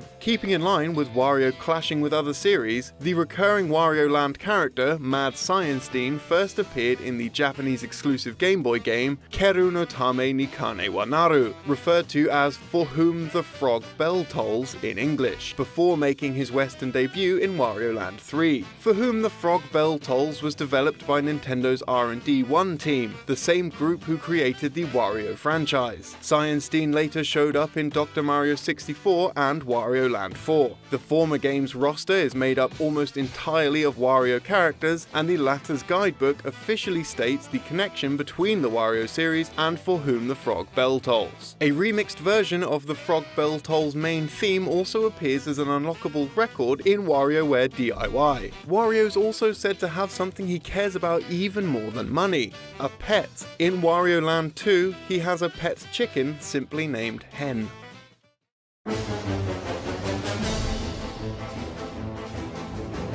Did you know? Making a turn-based strategy game wasn't the first idea director Davide Soliani and his team landed on for Mario + Rabbids. The team brainstormed 13 ideas for the project early on, with a focus on emulating the fun of Mario Kart. Soliani told Nintendo UK, "You won't believe me, but one of our references as a team was Mario Kart. We said, how cool would combat be if it was like Mario Kart but without the cart, on foot?" Another big inspiration for the game was the slapstick 2D turn-based strategy series Worms. And as the project began to take shape, the team were inspired by other strategy games such as the XCOM series. Ubisoft got the opportunity to pitch their Mario + Rabbids concept to Nintendo thanks to their existing relationship. According to Mario creator Shigeru Miyamoto, the possibility of Ubisoft handling a Mario game started with the launch of Just Dance Wii in Japan. This version of Just Dance was made specifically for Japan and was a remixed version of Just Dance 2 with direct input from Nintendo. The game featured a track called Just Mario, which had Mario dancing on screen. This track was also later repackaged as downloadable content for Just Dance 3. Even though their relationship with Nintendo was already strong, this direct collaboration gave Ubisoft the chance to work more closely with Nintendo. Although this opened up the possibility of Ubisoft working on a Mario title, Ubisoft had already tried making a Mario game back in 2010, a year before the release of Just Dance Wii. This title was also a Mario and Rabbids crossover. It would have been an adventure game where the Rabbids invade the Mushroom Kingdom and would have featured self-aware humor. Only concept art of the game seems to have been made, which was intended to be part of a presentation with Nintendo to greenlight a full game. However, this presentation never happened. It's rumored that the project may have been shut down by Nintendo when they learned of its existence. A few years later, several Ubisoft members spoke with Miyamoto at E3 2014. The group discussed the possibility of working on another collaboration, and Miyamoto told them he'd be happy to review any ideas Ubisoft put forward. This opened the doors for Davide Soliani and his team to work on a pitch involving Mario. Soliani and company had little over 3 weeks to prepare their pitch for Nintendo. Once it was decided the game should be a turn-based Mario and Rabbids crossover, the team discussed how big of a pitch they could make in just a few weeks. Soliani wanted to forego showing design documents and PowerPoint presentations at the pitch, deciding to go the extra mile and create a playable demo for Nintendo. The team spent countless hours authentically recreating the Mario and Luigi character models for the demo. They were recreated so well that even Miyamoto was shocked and asked Ubisoft how they acquired the models, as Nintendo hadn't sent them any assets. Soliani believes this ultimately convinced Nintendo of Ubisoft's passion for the game. Although the pitch went well, Miyamoto had some small concerns. Soliani told Nintendo UK, "Miyamoto told me, I'm impressed, but please don't make a platform game out of this. There is Mario jumping in our game, but it's a team jump. It's different." And he loved that. That was one of the first rules, to find new ideas.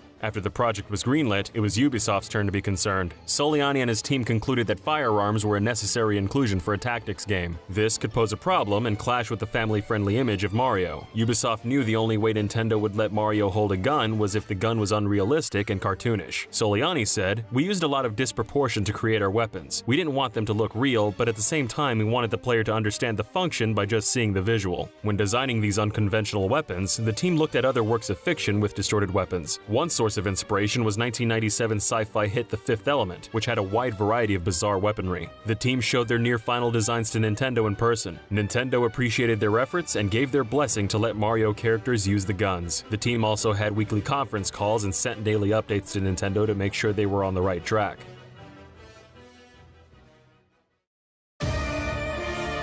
Through late 2016 and early 2017, several details and images of the game were leaked online. Despite all the excitement for Mario plus Rabbids within Ubisoft, the game's early leaks turned out to be very discouraging for Soliani and his team. The leaked art assets and title for the game were an easy target for wary fans, who questioned how Rabbids could possibly fit into the Mushroom Kingdom. Soliani said, speaking about the leaks, "We were aiming to do a big surprise at E3, and unluckily that was not the case. Of course, it was quite a bad backlash for the entire team. Discouraging, quite hard on the team morale." Soliani asked his co-workers whether they thought the game would be well received, and questioned if the past 3 years of development were well spent. One of the people Soliani asked was one of his development idols, Grant Kirkhope, who is the composer for Mario plus Rabbids and a veteran of the industry. Funnily enough, when Kirkhope was brought in to work on Battle Kingdom, he had no idea it was a Mario game. This was because it was titled Rabbids Battle Kingdom at the time, presumably to hide Mario's inclusion and minimize leaks. Kirkhope told GamesIndustry.biz, "They took me into the studio and into this back room. It was all big security, no one could get in. I sat down and DeVita turned on the TV and Mario was there. I thought they'd just been playing a Mario game. And then he started to move Mario, and I was like, 'What are you doing?' And DeVita said, 'This is the game. It's a Mario game.' It struck me. How on earth was I gonna write music for Mario after Koji Kondo, who is the greatest games composer in the world? I thought, this is impossible. I can't possibly write music for this game. I'm just not good enough." There's another interesting anecdote about the game's music. One of the game's bosses has 3 acts of music in the style of classical opera, then heavy metal, and rap.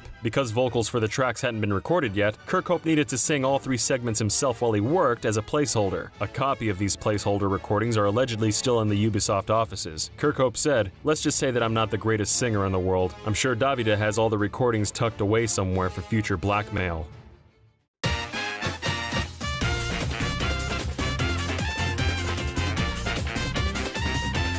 Did you know?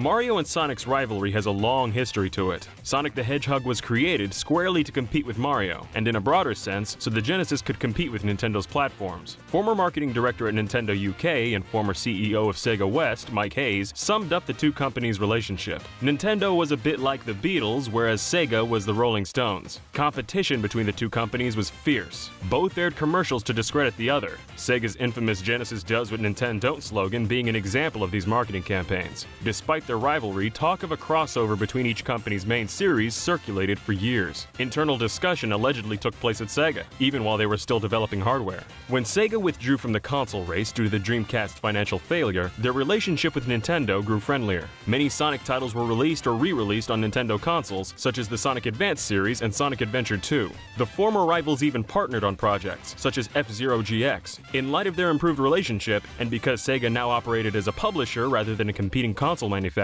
they approached Nintendo about collaborating on a new game. During the GameCube era, Sonic co-creator Yuji Naka pitched a Mario and Sonic crossover action game to Nintendo. This was presented to Nintendo's higher-ups, including Mario creator Shigeru Miyamoto. The plan was rejected by Nintendo as they felt it wasn't necessary for Mario and Sonic to meet inside an action game.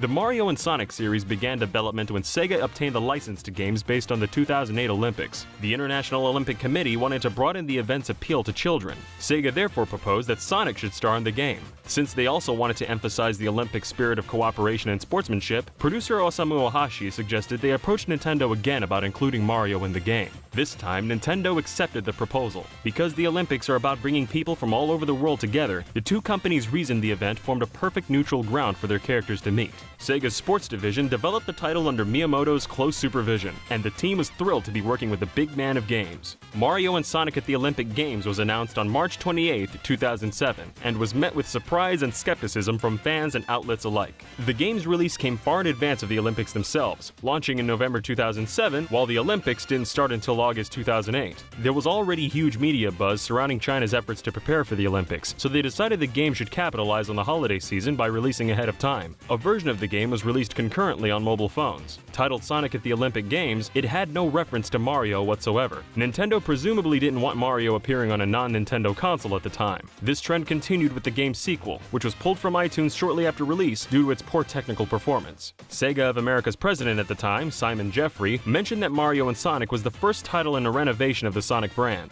In an effort to make the character more contemporary, Sonic started more lighthearted games around 2007-2008. This contrasted with the trend of Sega creating more serious, story-driven games, starting with Sonic Adventure.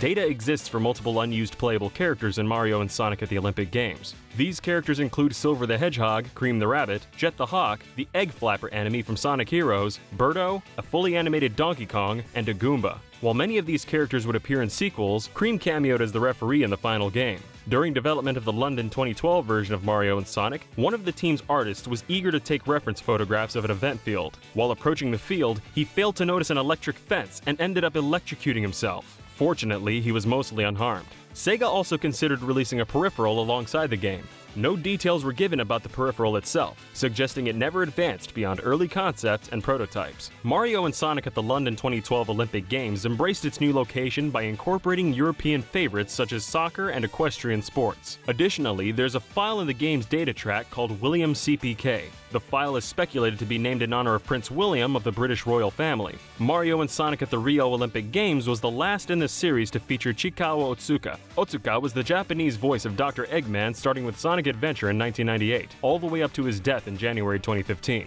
Because the late actor couldn't reprise his role, the game used recycled voice clips from previous games. While composing the soundtrack, sound directors Teruhiko Nakagawa and Kenichi Tokoi decided to use Rio-inspired samba rhythms. The sound team dutifully studied Brazilian music to get a feel for it. However, when a percussionist from Brazil listened to samples of their music, he was apparently dissatisfied with some of their work, commenting that it sounded more Cuban than Brazilian. In response, Tokoi had the team record the soundtrack in Brazil itself, using native musicians to capture a more authentic sound. Sega's sound team arrived a couple of weeks before the world-famous Rio Carnival, and had to work within strict time limits to record the tracks before the carnival. Mario's name is featured before Sonic's in the series title, despite it being developed by Sega. However, this is likely just a sign of respect from Sega. Former Nintendo of America executive Perrin Kaplan had another theory, and joked that Mario was featured prominently because of his sex appeal. Kaplan told Newsweek, "Here's the bottom line. He's Italian, he's really sexy, and he can get more women than Sonic." Unlike Sonic, Mario's involvement with the Olympic Games goes beyond the Mario and Sonic series.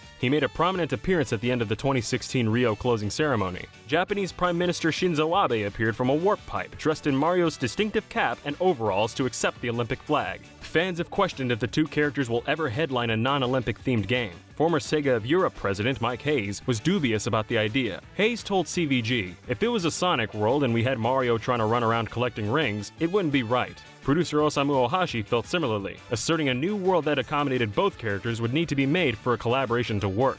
He also said Nintendo and Sega never managed to agree on what such a world would look like, suggesting there were multiple attempts at merging the two styles. However, the idea shouldn't be dismissed altogether. Soon after Hayes made a statement, Sonic unexpectedly joined the fight alongside Mario in Super Smash Bros. Brawl.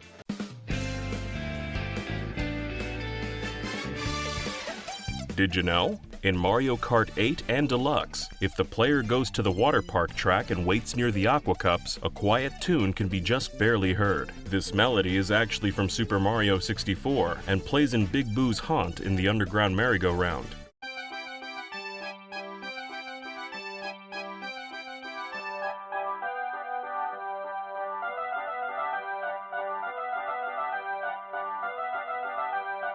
This track was clearly made with a lot of diligence, which can be seen throughout the entirety of Mario Kart 8's development. The game almost had racetracks where the player could drill their way underground. According to the game's producer, Hideki Kono, in Mario Kart 7 we had the glider and submersion in water, and so when we were thinking about new ideas for 8, we thought, well, since we did all that, why not put a drill on the karts, and have them go through the earth somehow for subterranean racing? He goes on to say they ended up scrapping the idea in favor of making a new anti-gravity gimmick instead. But interestingly, a mining cart called the Drill Master made its way into Mario Kart Arcade GP-DX, which landed in Japanese arcades a few months before Kono's team wrapped up development on Mario Kart 8. Unfortunately though, none of the arcade game's courses were designed around a digging mechanic, and the drill was only for show. But in that same interview, Kono teased that throughout the series, ideas scrapped in development sometimes got brought back for future titles, implying there's still a chance under underground drilling could debut in Mario Kart 9. After drilling was cut to make way for the anti-gravity mechanic, the Mario Kart 8 team implemented a sub-mechanic based on Japanese history and culture.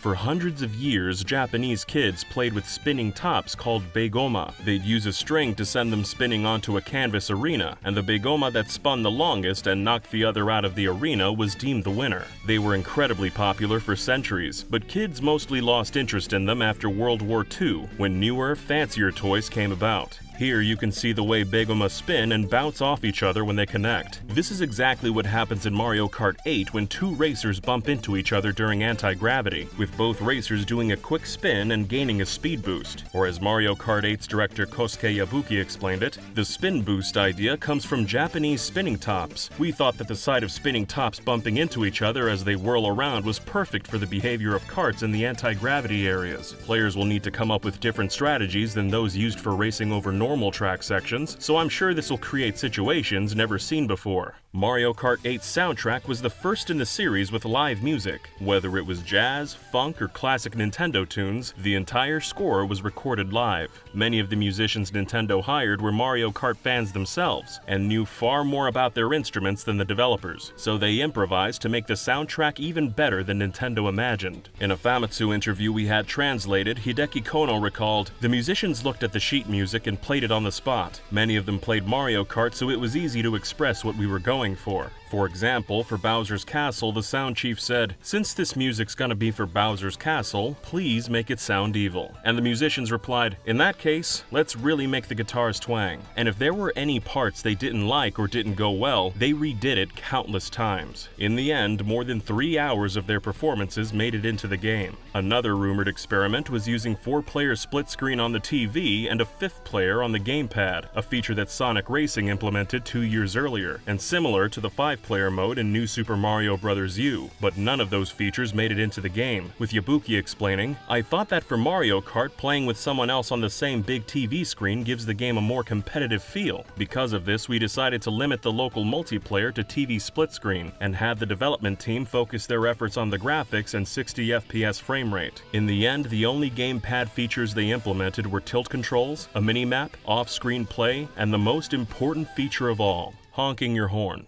Hiding in the game's internal data, there are a few more clues about unused ideas and cut content. The data contains 4 images labeled Cup Icon DLC: the Egg Cup, Shine Sprite Cup, Boo Cup, and the Blue Shell Cup. 6 months after the game released on Wii U, the Zelda DLC added 4 brand new tracks packaged as the Egg Cup, but the other 3 DLC cups never got used. Well, at least not as of this video's publication. We should note that in an interview with Japanese outlet Famitsu, director Yabuki didn't rule out future DLC coming out for the Switch version. The internal data also has an unused icon for a Magikoopa, perhaps Kamek, who could also be found in early builds of Mario Kart 64, but got cut from the roster during production. Kamek's had some cameo appearances all throughout the series, then finally became a full playable character in the 2019 mobile game Mario Kart Tour, so at this point, it seems likely he'll make his way into Mario Kart 9, or possibly Mario Kart 8 Deluxe DLC if any more happens. Diddy Kong seems likely as well. When Mario Kart 8 released on Wii U, director Yabuki apologized to fans, saying, "There are some characters that appeared in previous Mario Kart titles, but unfortunately didn't make it into this game, such as Bowser Jr., Dry Bones, King Boo, and Diddy Kong. I really apologize to players who liked these characters in particular."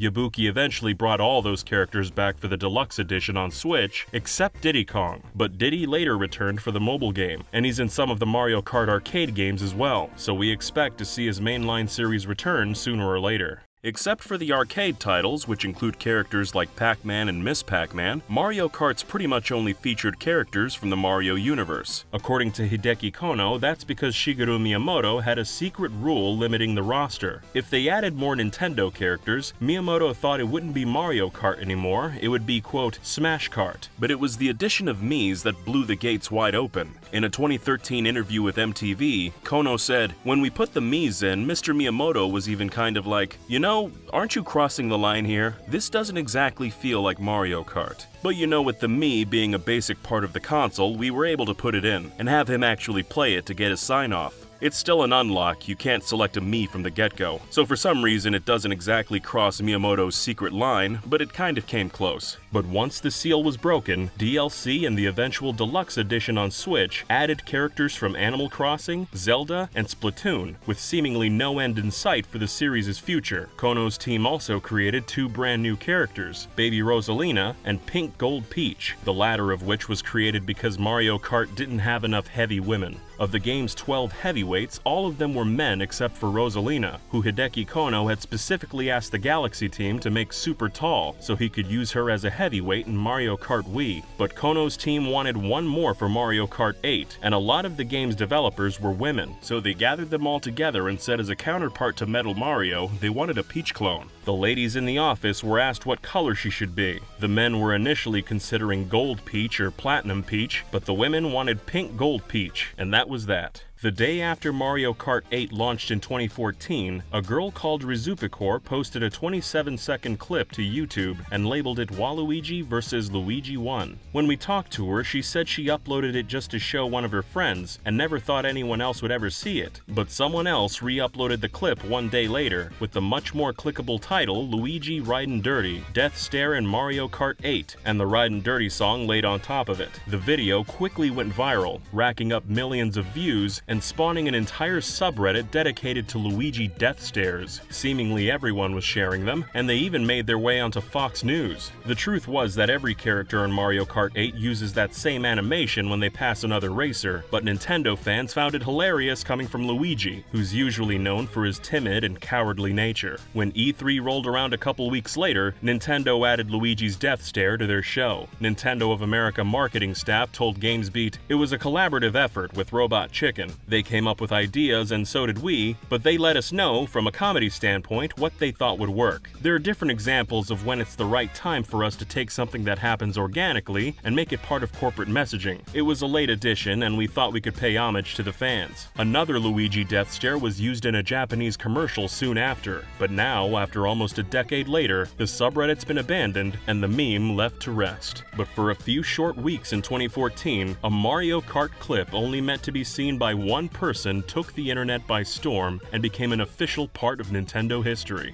Remember that attention to detail we mentioned at the start of the video? Well, there's one place where Nintendo's usual diligence took a rain check. The original Wii U version of Mario Kart 8 had a mode called Mario Kart TV, which allowed players to rewatch and share videos of their races. This mode not only has its own music, but also has Mii background chatter that can't be heard anywhere else in-game. In late 2016, YouTube user Harm believed this background chatter sounded a little too human and decided to investigate. After extracting the appropriate audio file, Harm discovered that the chatter was actually in English and had simply been sped up and reversed. The file seemed to be a stock recording of a public space like a cafe, with a handful of people chatting away for about 40 minutes. Harm listened to the chatter in its entirety and found that at one point in the recording, a woman can clearly be heard saying the following swear.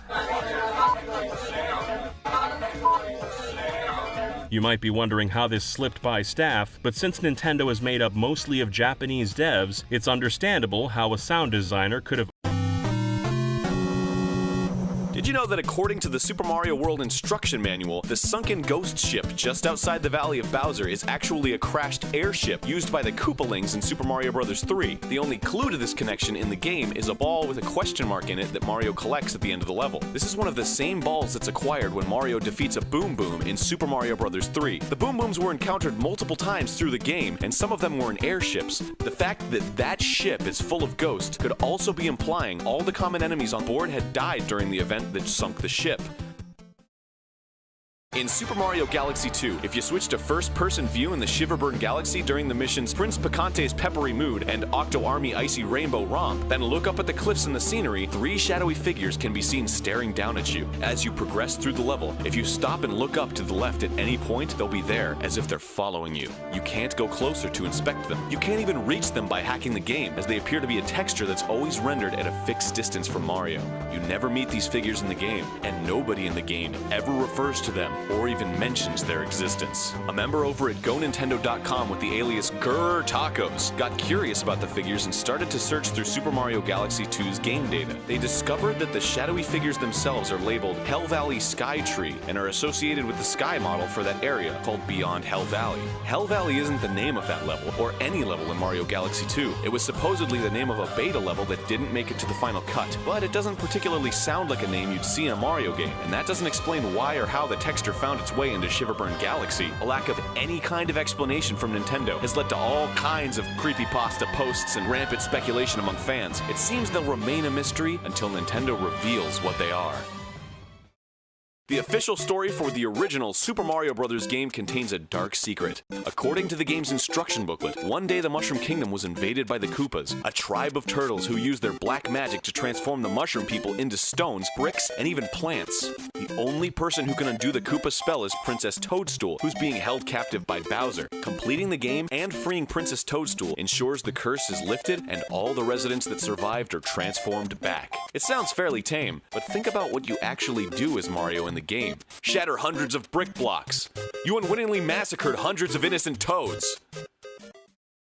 There was once a direct sequel to Super Mario World in development called Super Mario's Wacky Worlds. The game was being developed by Novalogic under the contract between Philips and Nintendo that allowed Philips to develop some games using Nintendo characters. It was suggested to Novalogic by a Nintendo employee that they port simpler Super Nintendo games to the CDI rather than attempting to make complex games like The Legend of Zelda. This comment sparked the idea of having Super Mario World as a CDI disc-based game and ultimately led to the development of an entirely new game. Two designers worked 24 hours a day for 2 weeks straight, finishing only a part of a single level to present to Nintendo. Nintendo was actually very impressed with Novalogic's efforts, but because of the poor sales of the CDI later in its life, they decided to cancel the game. Novalogic were obviously disappointed as they hoped the game would improve their reputation and clear their name after making several subpar games with Nintendo franchises. The game's final prototype was finished on March 3rd, 1993, after about a year of development. Approximately 80% of the game's art, 95% of its design, and 30% of its code